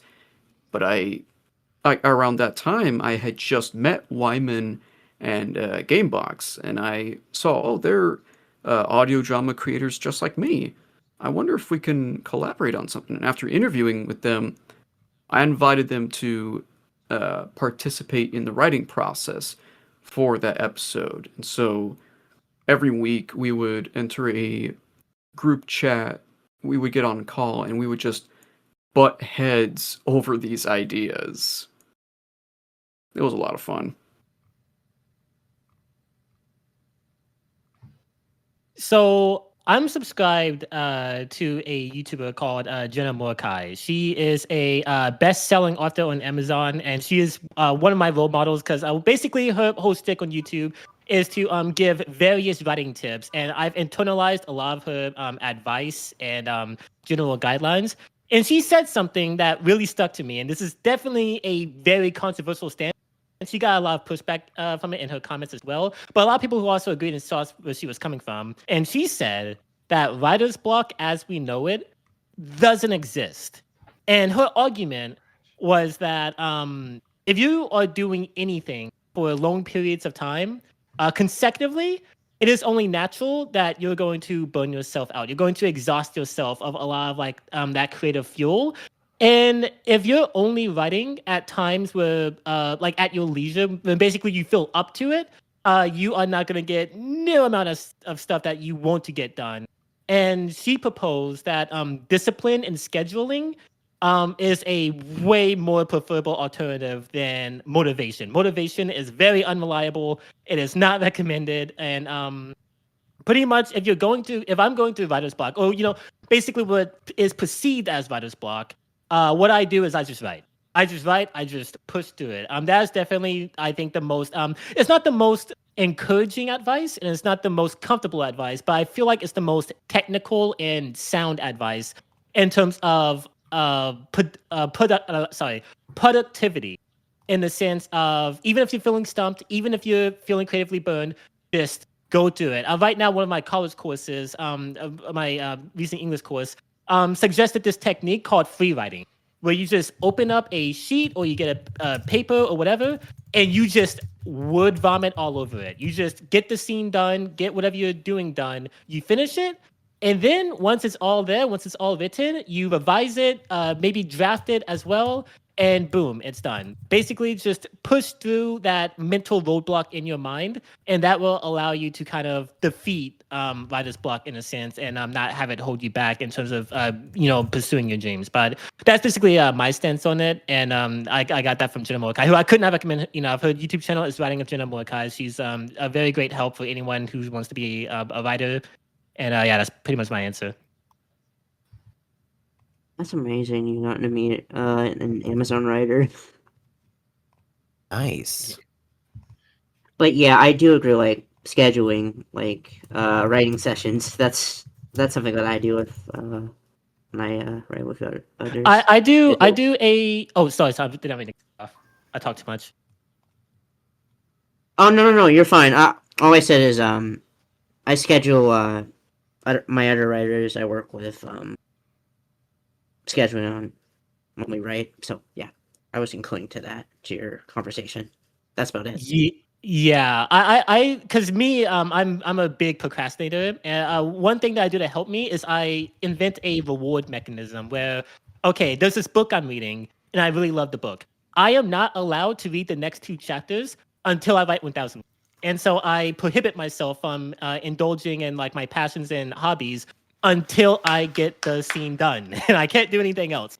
And it's really helped me because it like putting kind of like a reward system allows me to kind of like motivate myself. It's a way of tricking the brain. When you rob your brain of all outside distractions or escape hatches, and you have it solely fixated on the thing that you're trying to get done, then you're gonna be way more interested in doing it because of the lack of other alternatives. But that's at least how it works for me. It's not a one all fits all solution, but that's what's allowed me to get the most done.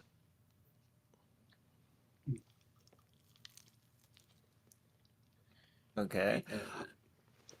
I think it's Gamebox's turn. I think like most of my writer's block mainly comes from the big mortal enemy of writing, and that is like the need to be perfect. Because whenever I'm writing, it's always this thing where it's like, does this make sense? Is this gonna work? Oh, this is not. Oh no, I haven't written this scene right. Oh god, what? Oh, this is not gonna work. And it's one of those things where I do let's say I do one of three things, I'll say. So one of the things I'll do is I'll step back, do some of my other stuff like drawing, watching movies, all that type of stuff.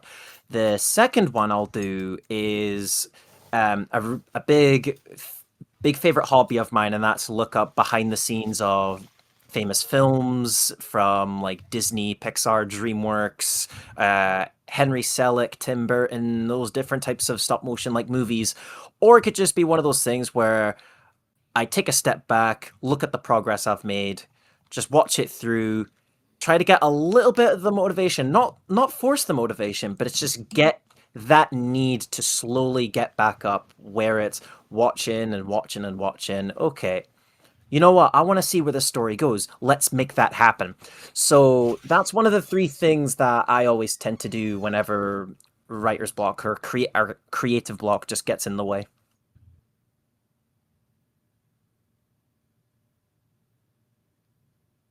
Is anyone else not answer? No, I think we're good. I think that's it. all answered. Yeah, I think it's good. All right. Okay, well. Okay. Eggu, do you have any more questions? I think that was it from me. Okay. So here's another question I have. What would you tell a person if they want to get started in audio dramas? Practice. Yeah, practice. Play around with your audio. Don't. I'm just kidding. Yeah, pretty much what everyone else is saying. Practice, and I would also add on to it. Listen to other audio. A good way to get into an unfamiliar craft is to like for instance, if you're trying to like write books or you're trying to like make films. If you're trying to be a film director, you're not going to get anywhere if you don't watch movies. If you're trying to be a game developer, you're not going to get anywhere if you don't play games, right? And similarly with audio dramas, if you're trying to get into that medium, you're not going to really get anywhere if you don't listen to other people's audio dramas, because you can kind of pick up on their techniques and style and just the general way in which they're supposed to proceed. And then that will kind of be a good like a good way to guide you in your, and again, like finding your own style and way of doing things. So I'd say definitely just to practice and to also listen to other people's work. Practice. I hate to sound like a broken record, but practicing, trial and error, and experimenting, and importantly, it doesn't have to be perfect the first time around. Right. Yeah, my first ever audio drama was, by all intents and purposes, kind of a train wreck in terms of audio editing and in writing. You can only get better from where you started. So practice, see what you improve, see how you started, and think about what you can improve on, whether it be the writing, the editing, the sound design, the music choices. Like little goes a long way. Hmm. For me, I would say obviously the practice experiment, but I think the two big ones that I would like to put out would be start off small. Don't go into the whole thing where it's like you got this big, massive project that you want to get out there. Start off small, work your way to the top, because if you Right. start off at the top, then there's a big chance where the creative block's going to come in. You're just like, I can't do it. Like I'm throwing in the towel. I'm done. But another thing I would Right. really throw in Oh would yeah, be find. there is one thing. Sorry. Okay, yeah, you're good. Be organized. Yeah, be organized Yes. when writing an audio drama. And go Uh, easy I- on your computer. Yes, absolutely. I would say this is like just a random piece of advice. Find a style that you personally enjoy, or that a style that you can work the most with, whether it be a romance, action, whatever it is. If there is a style that you are happy with, or if you are comfortable with, push it to every length you can go for. Find ideas from a specific theme or style, work with that one. There are many possibilities, and plus it makes the experience more fun. I would say the same thing that most everyone else is saying. Listen to other audio dramas to take example from. And if you want to start your own, you want to get into it right away, do not just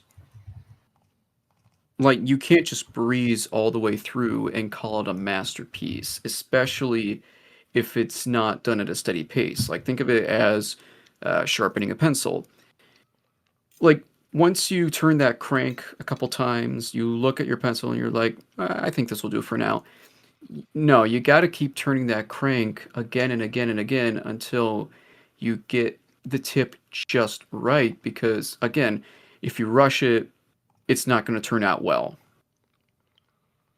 It takes a lot of thinking and revising and just making sure that the idea lands just right. It's not a matter of, oh, I think it would be cool if this happened. Let's just do that. It's also a matter of, is this really justifiable? Like, does it keep everyone in character? Is it necessary? Does it keep everything at the pace that it should be kept at? There's a lot to think about and consider.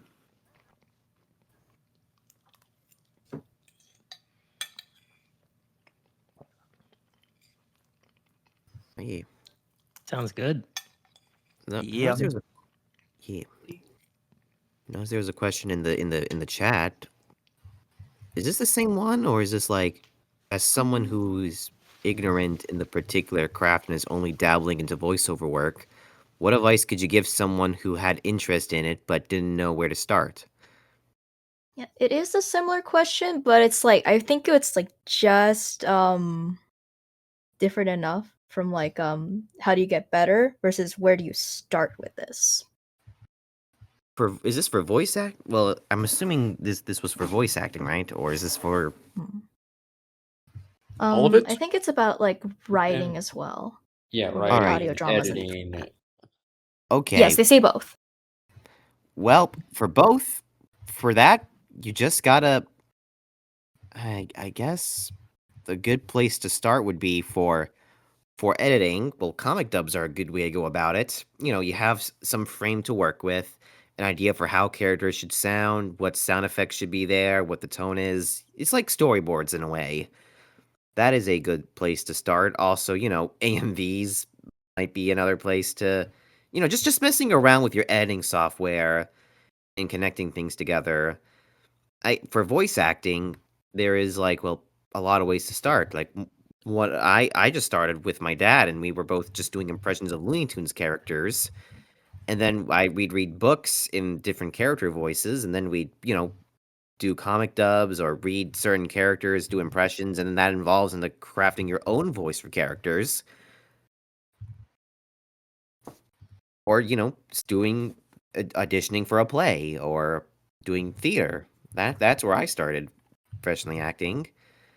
It really is. It's all about practicing because your voice is a muscle, and like all muscles, they need to work out. If you take too long and you don't work out, then it gets all kind of flabby.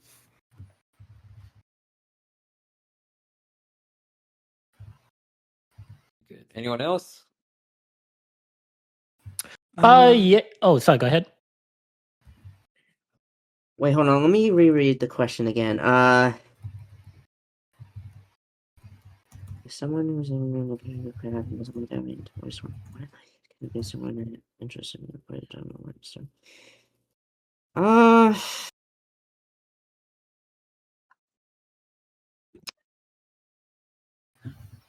I guess there's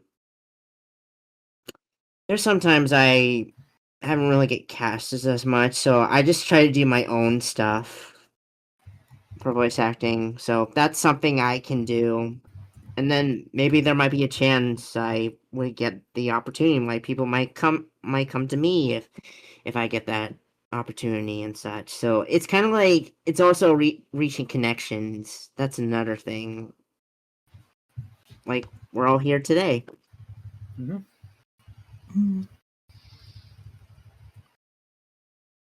Yeah. I think so. If you're asking this question from the perspective of someone who's has no writing experience or VA experience or editing experience or anything like that, I'd say Gamebox's solution to that previously phrased question works best, which is just start small and work your way up to more bigger projects. Because there's this general rule of YouTube, which is your first few videos will always be terrible.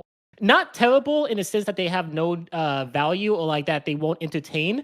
Terrible in the sense that they will be considered junk compared to what you will later evolve into. Because your first few videos are where you're really figuring out your style, where you're really figuring out your techniques and how you do things. It's the experimental phase. So I'd say take advantage of that experimental phase by just kind of trying new things, seeing what works, doing low scale stuff, and then gradually, and then as you become more familiar with video editing and writing and like voice coordination, etc., then you can work yourself way up to like the bigger stuff. But that'd be my general advice. I mean, it's the same for me. I did not particularly make any voice demo reels at all. Like, I focused a lot more on my projects and basically just voiced whichever characters I was not able to cast. But as you grow as not just a content creator, but also as a producer of audio dramas, you start to grow more and more acquainted with your voice cast. You bring them on board when they're looking for their chance, and you give them something to do. And if they enjoy the heck out of it, it's like, all right, this is the kind of relationship that works. But even then, your content will still be quite mediocre. So you got to keep stepping it up every time. You got to keep, it's like I said with last time, you got to just keep grinding until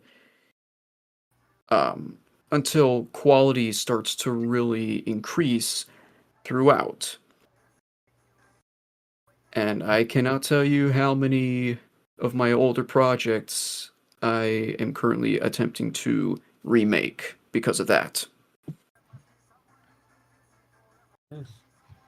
I would basically just go back to the advice I had earlier, where it's like start off small, then work your way up. And if you like, it's like what Wyman says, like your first attempts, they're not going to be particularly the best. They're pretty much going to be bad, to be brutally honest. But it's like one of those things where it's like you take the time to get better, understand, learn from the mistake.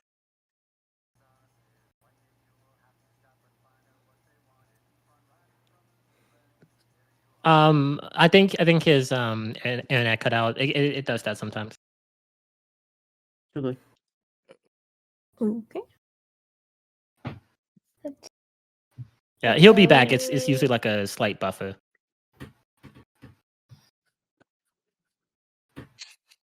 Oh, was it the bad internet? Yeah. Oh, Yeah. okay. But yeah, I'll make it quick. I'll make it quick just in case if it strikes again. Like I said before, start off small, work your way to the top. If Here we go again. It got him. Oh Can't escape. no. Someone doesn't want him saying the truth. Someone's trying to silence him. It's honestly good. He needs to be silenced. Oh. Here we Rest go in again. pepperoni. Come on. Burn. Oh, he's Bro, gone. the internet happened again. The internet happened again. What is happening? Can everyone hear me just to check? Yes. Hello? Yes. Yeah, Yeah, we can I hear hear you. you. Oh, thank goodness. Okay. Start off small, work your way to the top. Always listen to the criticisms because criticism is good. Criticism is key, in my opinion. And look into storytelling in and of itself. Understand the fundamentals of it, all the rules that it comes from if you want to make that one big story. And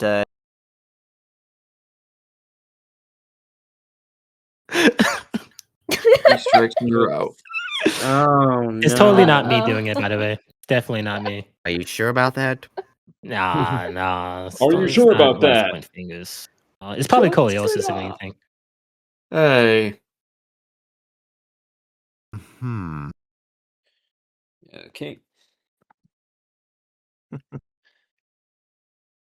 Anyway, I have one more question before we kind of sign things off, and that is: are there any stories you would like to tackle in the future, or in the form of audio dramas? You don't have to go into specifics, but you kind of an idea of where you want to go. I've got 2 that I'm thinking of working on for future purposes. Like what? Sorry, I'm just testing my internet just to see if it's actually gonna work. Okay, You're good. so You're good. yeah. So if I had to pick 2, it would have to be a Star Fox story or a Spider-Man story. Ooh. Mmm. Oh, cool. Star As soon as you Fox. post those Yeah. casting calls, I'll be right there. Me too. Heck yeah. Right. Well- So go ahead, Scoliosis. I mean, I didn't mean to interrupt, but the fact that he mentioned he wanted to do Star Fox, that's what I am currently working on as well. Spoiler alert, MC is the voice of Falco Lombardi. Forget about and, it. And there is also the other 2 that I had already mentioned earlier. Like, in terms of other styles that would still pave the way for character development nonetheless, I have tried horror before on the condition that I had to sugarcoat some things just to keep everyone in character. But, I mean, it's not for Sonic, thankfully. But, we just might tackle something like that sometime in the near future. I mean, this man has already sparked something. I'm like, can we meet that challenge? Who knows? Wait and see. I guess for me, I am happy with how Sovereigns is turning out, and I can imagine that there's like, I guess I want to say there's like, I have ideas for 2 more Sonic and Disney centric stories, because there's a lot of, I think there's a lot of more things we can pull from that I didn't do before. How much can I really say? Because I don't know how big of a spoiler it is or not. But yeah, there's some things I want to work on, like, some things I haven't really touched before, like, I guess, like the fairies, like Tinkerbell and Periwinkle and whatnot come to mind when I can think of where to go next. And maybe number two, maybe the second one goes beyond. Who knows? But if I had to take on another, well, as for outside of that, well, maybe I'll do something original. I've been thinking of something fantasy related or something superhero related. And if I go back to fandom, I don't know what I'll do. Maybe a Mario, maybe Kirby, maybe Mega Man's been on the mind for a bit, so maybe I'll do Mega Man next. Just make sure you cast Dr. Wily wisely. You mean Dr. Wowie? Whatever. Yes.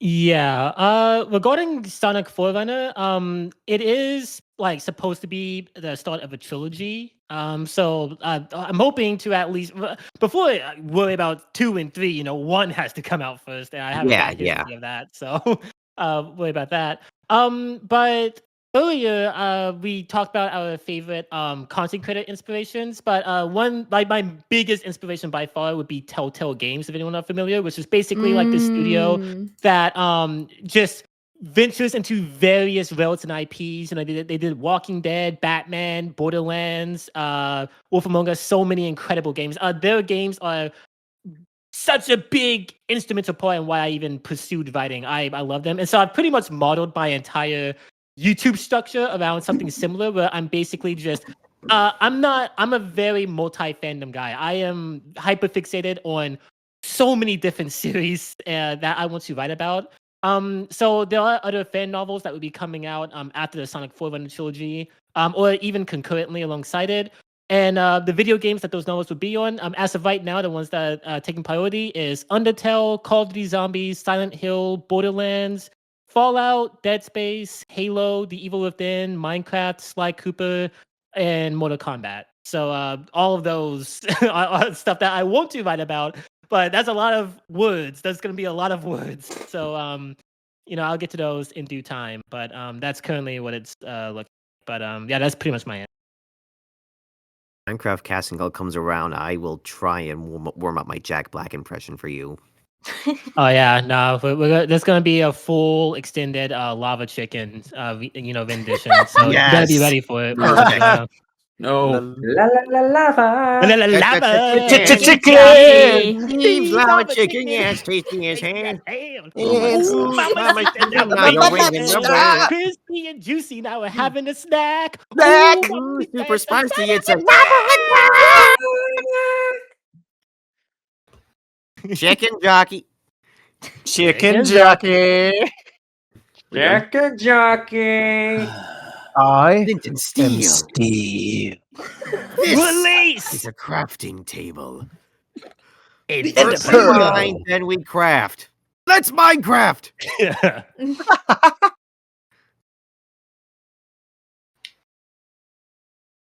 There is no escape. Yep. I have There the is no 4K steelbook Minecraft. of that movie, and I have no regrets. Amazing. All right. Has anyone not answered yet? Well, I don't really have any other plans of audio dramas at the moment. I wish there was. I'm kind of blocked for now, but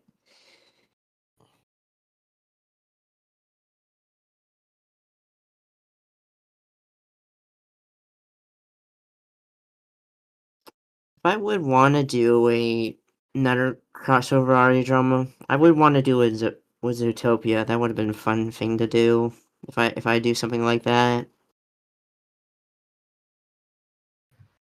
Yeah, I can see that. That would be pretty cool. Because they are both anthropomorphic in their own niches. So I think it would work pretty well. Well, actually,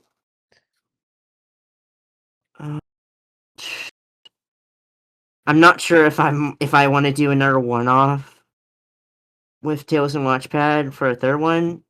I'm kind of I'm kind of stumped of what else to write. Unless if Dorothy has something we would want to do together, if if that's what we want to do together, Sortie, if you're still here. He's probably muted right now, but oh well. Yeah, he is muted right now, but that's okay. Okay, yeah, that's kind of about it for me. I don't really have anything else planned except just an anime film I'm working on. Okay. I would like to. I'll quickly add another one. Like, I do have plans. Again, this is just plans because nothing's properly official. But I do have plans to expand the world of Sonic Protocol. But It got him. Oh no! They didn't want to Again. reveal anything else, so they got him. Yeah. Too bad they got him. Yeah. What do you mean got him? They got him. Well, He was a good one too. I guess we'll never know how he wants to expand protocol. Yeah. it got the internet got me again. But Yeah, my lag switch has come in really handy. The panel. Sorry, go ahead. Yeah. Alex. Yeah, that's the internet. But yeah, well, I'll make this one quick. I don't want it to go all over the place. I do have plans to expand protocol as well, but it's all in the idea books. There you go. Like, nothing official yet. Always focus on the first one. There we go. And that's some Well, other advice we can give to people that want to make their own audio dramas. Focus on the first one. You can build your cinematic audio universe after the first one is done and good. Mhm. Yes. Remember the Scoob. Remember Scoob. Oh, not Scoob. Remember the Sonyverse? No! Nah, the Sonyverse is a masterpiece. The Venom movies are great. I can't say anything about the other ones. Well, you don't like Madame Web? Okay, that's what we're fighting. That movie made me nauseous. The first. I don't think I ever told anyone. Like, I actually got physically sick watching. I've never had any other film do that. Bro, I walked out of the theater like multiple times. I was like walked out. My friend's like was just cracking up. Because this thing, like Morbius, like I enjoyed Morbius. Like it was just a very mediocre by the numbers superhero flick, but I thought it was just like whatever. Same thing with Craven. I don't know what happened in Madam Web, especially since it had arguably the coolest concept. It made me nauseous watching it. There was just no enjoyment. It wasn't so bad it's good. It was just a very miserable viewing. So I didn't mean to go off topic, but Anyway, looks like we got one more question in the audience, then we're gonna close out. Let's bring up Michael. How do you pronounce that? Hello. Oh, Michael. Hello. Hi. Hello. Honestly, Hello. I'm trying to contain my excitement because two of the people I am actually a fan of. Yoshi Wait, Tales 13 and Emmy's MEC Oh. voices. I'm sorry, I found the other one. Oh well. Anyway, what's your question? Thank you. So my question to you guys is, what are your like best? Dang it! Words. What do you consider as like funny or best moments when making your audio dramas? And I want to go by your least ones to most least favorites to most favorites in We order. gotta make this quick, so answers. Fair enough.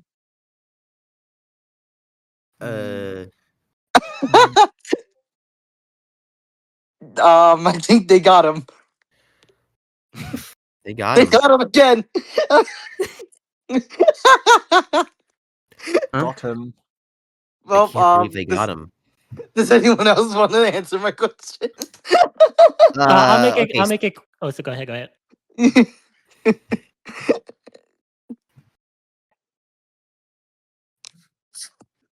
Um. Just thinking, were you speaking? Oh yeah. So can you repeat the question again? It was like funniest moment. So basically, what do you consider as like your least favorite to most favorite moments in terms of making your audio dramas? Least favorite. Yeah, Hard like for me least to, to most favorite, least to most. it's hard for me to think of a least favorite because I just really enjoy making them. But the part that I enjoy the least, I guess there was like one scene in particular. It was I can't remember what the scene was. I think it was either I don't remember what the scene was, but there was one thing that was like really okay. My least favorite is when my editing software crashes, Oh my!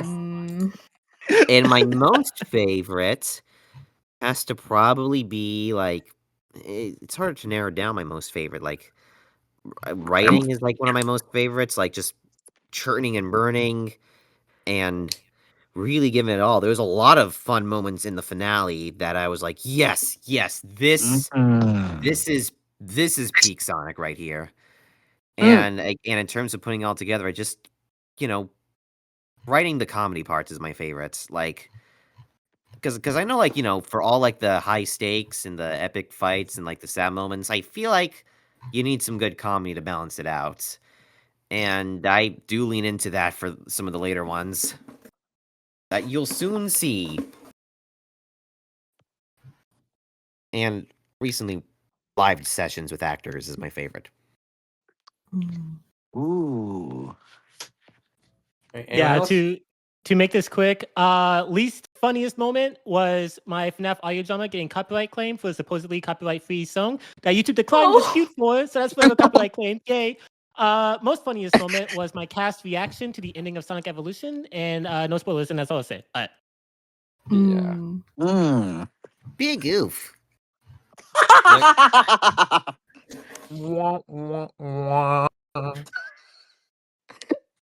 I Indeed. think. Sorry. Sorry. So Yeah. I think my least favorite funny moment is like having moments that are funny, but I realized that we were using that same kind of formula for 3 episodes. I'm like, okay, I want to move on to something different now. I want to be able to have a different kind of progression instead of using this same formula. We can still have humor, just place it where necessary, not with the same kind of thing. This is not SMG4. This is character driven stories.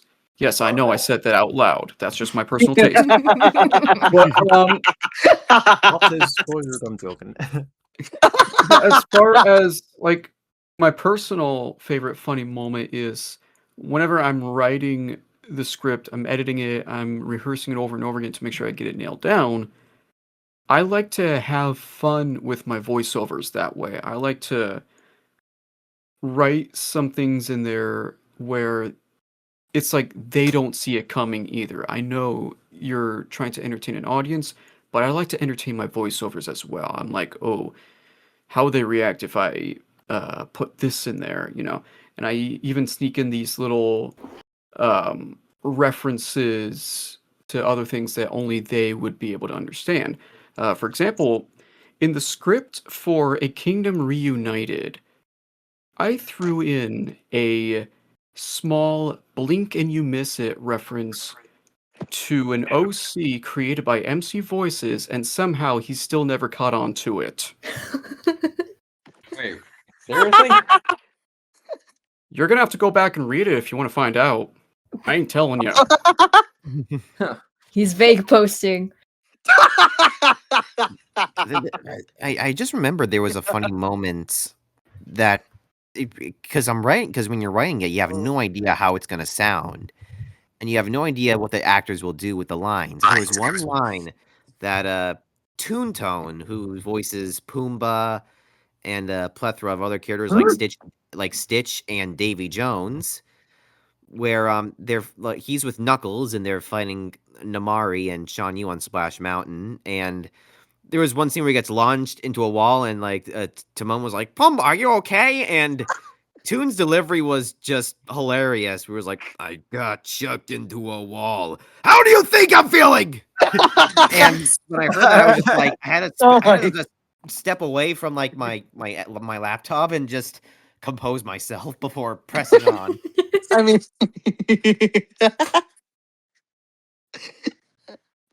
okay. Sorry. I guess I might as well go. I might as well go next. Least favorite. Yeah, I'm with Wyman. Music copyright. It sucks to have. You can't use most music when you got copyright, and you have to pick a different kind of music. So that's kind of my least favorite. Most favorite.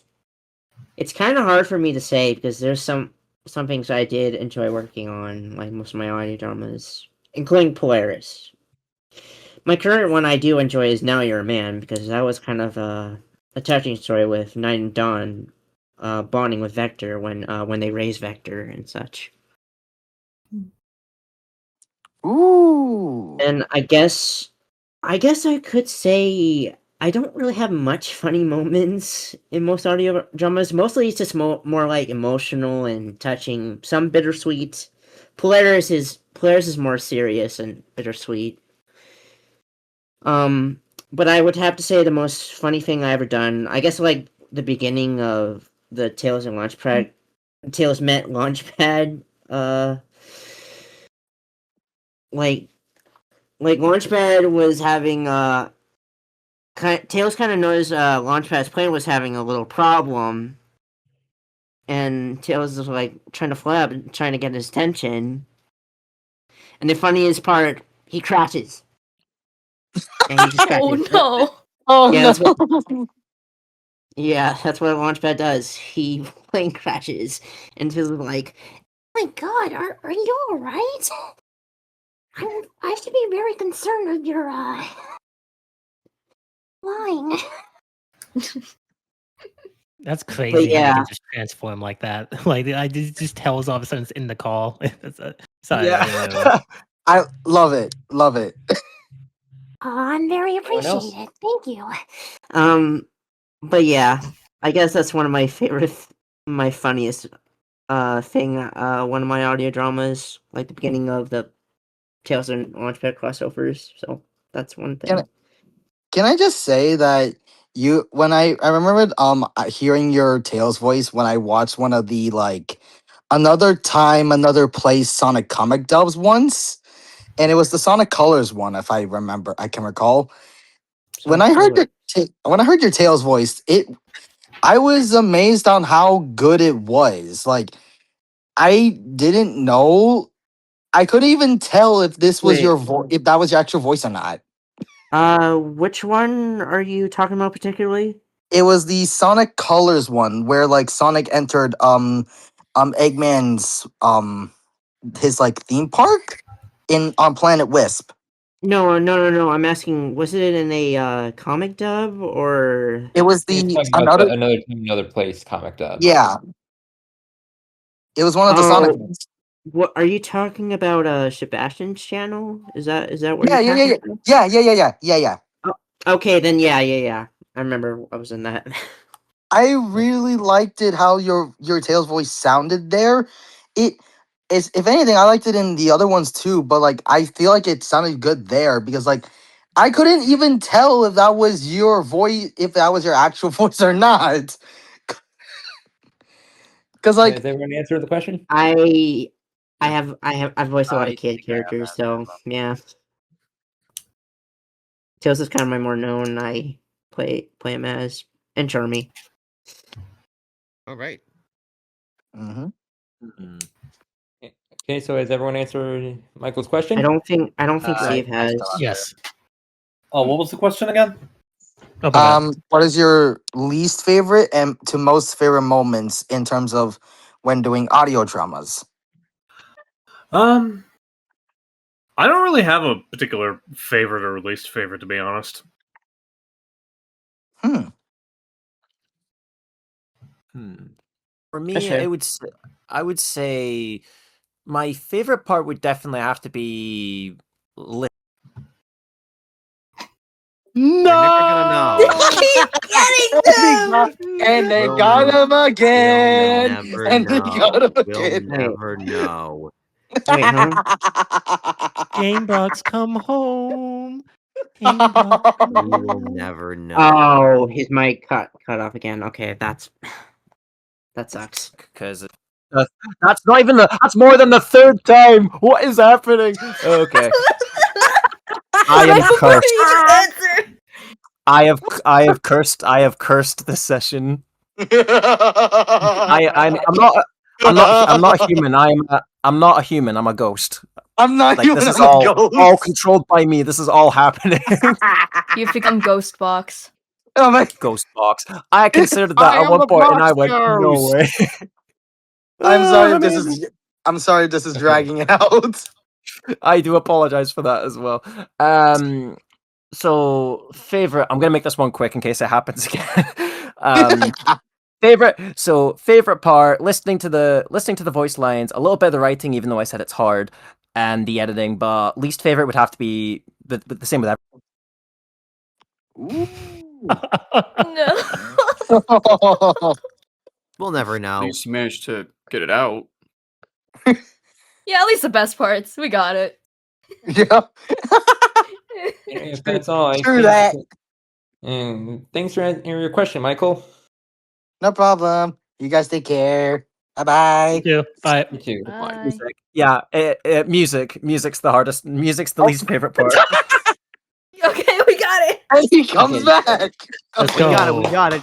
We got Did it. it. Finally, we finally got it. We finally got it. Screw you, bad internet.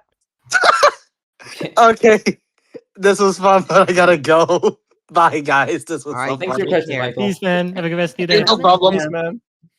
Peace. Anyway, we've gone over time. I'm like 15 minutes now, so we sadly need to wrap things up. Just wanted to thank everyone for coming and give a shout out to our guest stars: JSK11, Hyper Voice Acting, Yoshiteo13, Coliosis, Wyman Stevenson, Gamebox, and Sorty40. And also a shout out to my co-host Eggu and other co-host me, MC Voices. Okay. All right, and then we also And- have some upcoming events for Sonic Revo here. Tomorrow is going to be Revo Tunes. At around 3:30 p.m. PT and 6:30 p.m. ET.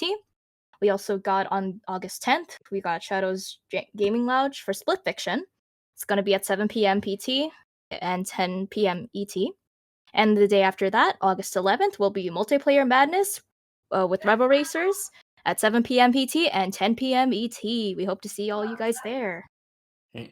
And before we go, do any of our guests have any closing remarks? Quick closing remarks? Watch guess I and do have consume one. all of our stuff.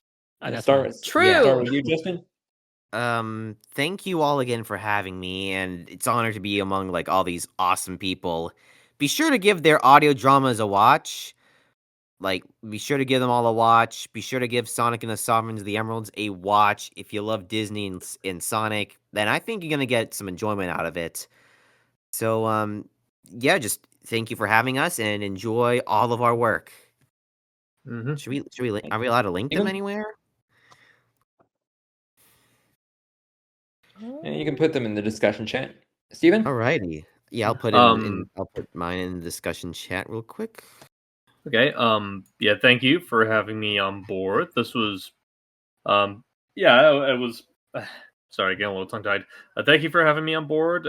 Be sure to check out everyone's work. They all put a lot of, hard work and passion into it, and it clearly shows when you watch their stuff. And yeah, be sure to, just have yourself a good day. Ella? I'll just say thank you guys for having me. I know I haven't really have much to show. I mean, it was only some one-offs, but yeah, give everyone else a watch. Give them some credit. But yeah, hope you guys have a good rest of your day and night. Okay. Cole? I want to thank Sonic Revolution for having me on again, and thanks to JSA King 11 for inviting me to be a part of this, and to Kevin, even though he is not here right now, unfortunately. And, thanks to all the other content creators for letting me share this table with them, and to everyone else out there for listening. And I hope you enjoy Supersonic Squad. We hope to release the new version of Bros on the Road really soon. Wyman? Yeah. Not to blow anything out of proportion or exaggerate, but it actually is kind of, in some ways, little kid me's like dream come true, just being even in the same space as all these guys who have created some absolutely incredible stuff and are just severely talented in multiple areas, VA work, writing, artistry. It's incredible. You guys have all made some incredible stuff, and just being able to even be in this space of you guys, legit, is absolutely insane. Check me out. You can just search up my name, Wyman Stevenson, on YouTube, and my stuff will come up. I do look forward to telling more stories. And I'll put my the link to Forerunner in the discussion chat, just as like a starting off point, if anyone is interested in that. But yeah, and thank you for having me on. And yeah, that's pretty much it. All right, and finally, I'm really hoping that my internet does not crash out for this one, because It crashed out. Does what? It crashed out. Are you kidding me? I was ready. I had my lag switch ready. The second he talked. Just the second he talks, just flick the lag switch. Rest in peace. Like, this is Eggman's fault. Dante, Eggman are you did me. there, or are you still muted? it's happened. It's happened again. It's happened again. This is like it's a curse going. So I'll be quick. I'll be as quick as possible with this one. But I would just like to say it's a tremendous honor to be here with everyone here. It like couldn't be more grateful. It's just absolutely wonderful. And yeah, make sure to check me out at Gamebox Stories or Gamebox Stories 282. Where I have old bad film reviews and a fun radio drama that you should check out. And yeah, and also keep in mind, Walker's crisps are the best thing known to man. And he's lying. He's lying, by the way. Sorry. That's truthful. Ooh, No, what that is now? not true. That's a true statement. Walker's crisps is the best statement, the best thing known to man. And a cup of tea. Have a cup of tea as well. Have a cup of tea as well. Like these things are good for your writing experiences. Down with the British. tea is So also good that's for it. the throat. Yep. And Dante, are you there, or are you still muted? Well, if that's all, I guess thanks everyone again for everyone for coming, and we'll see you all again soon. Take care, y'all. Bye. Bye.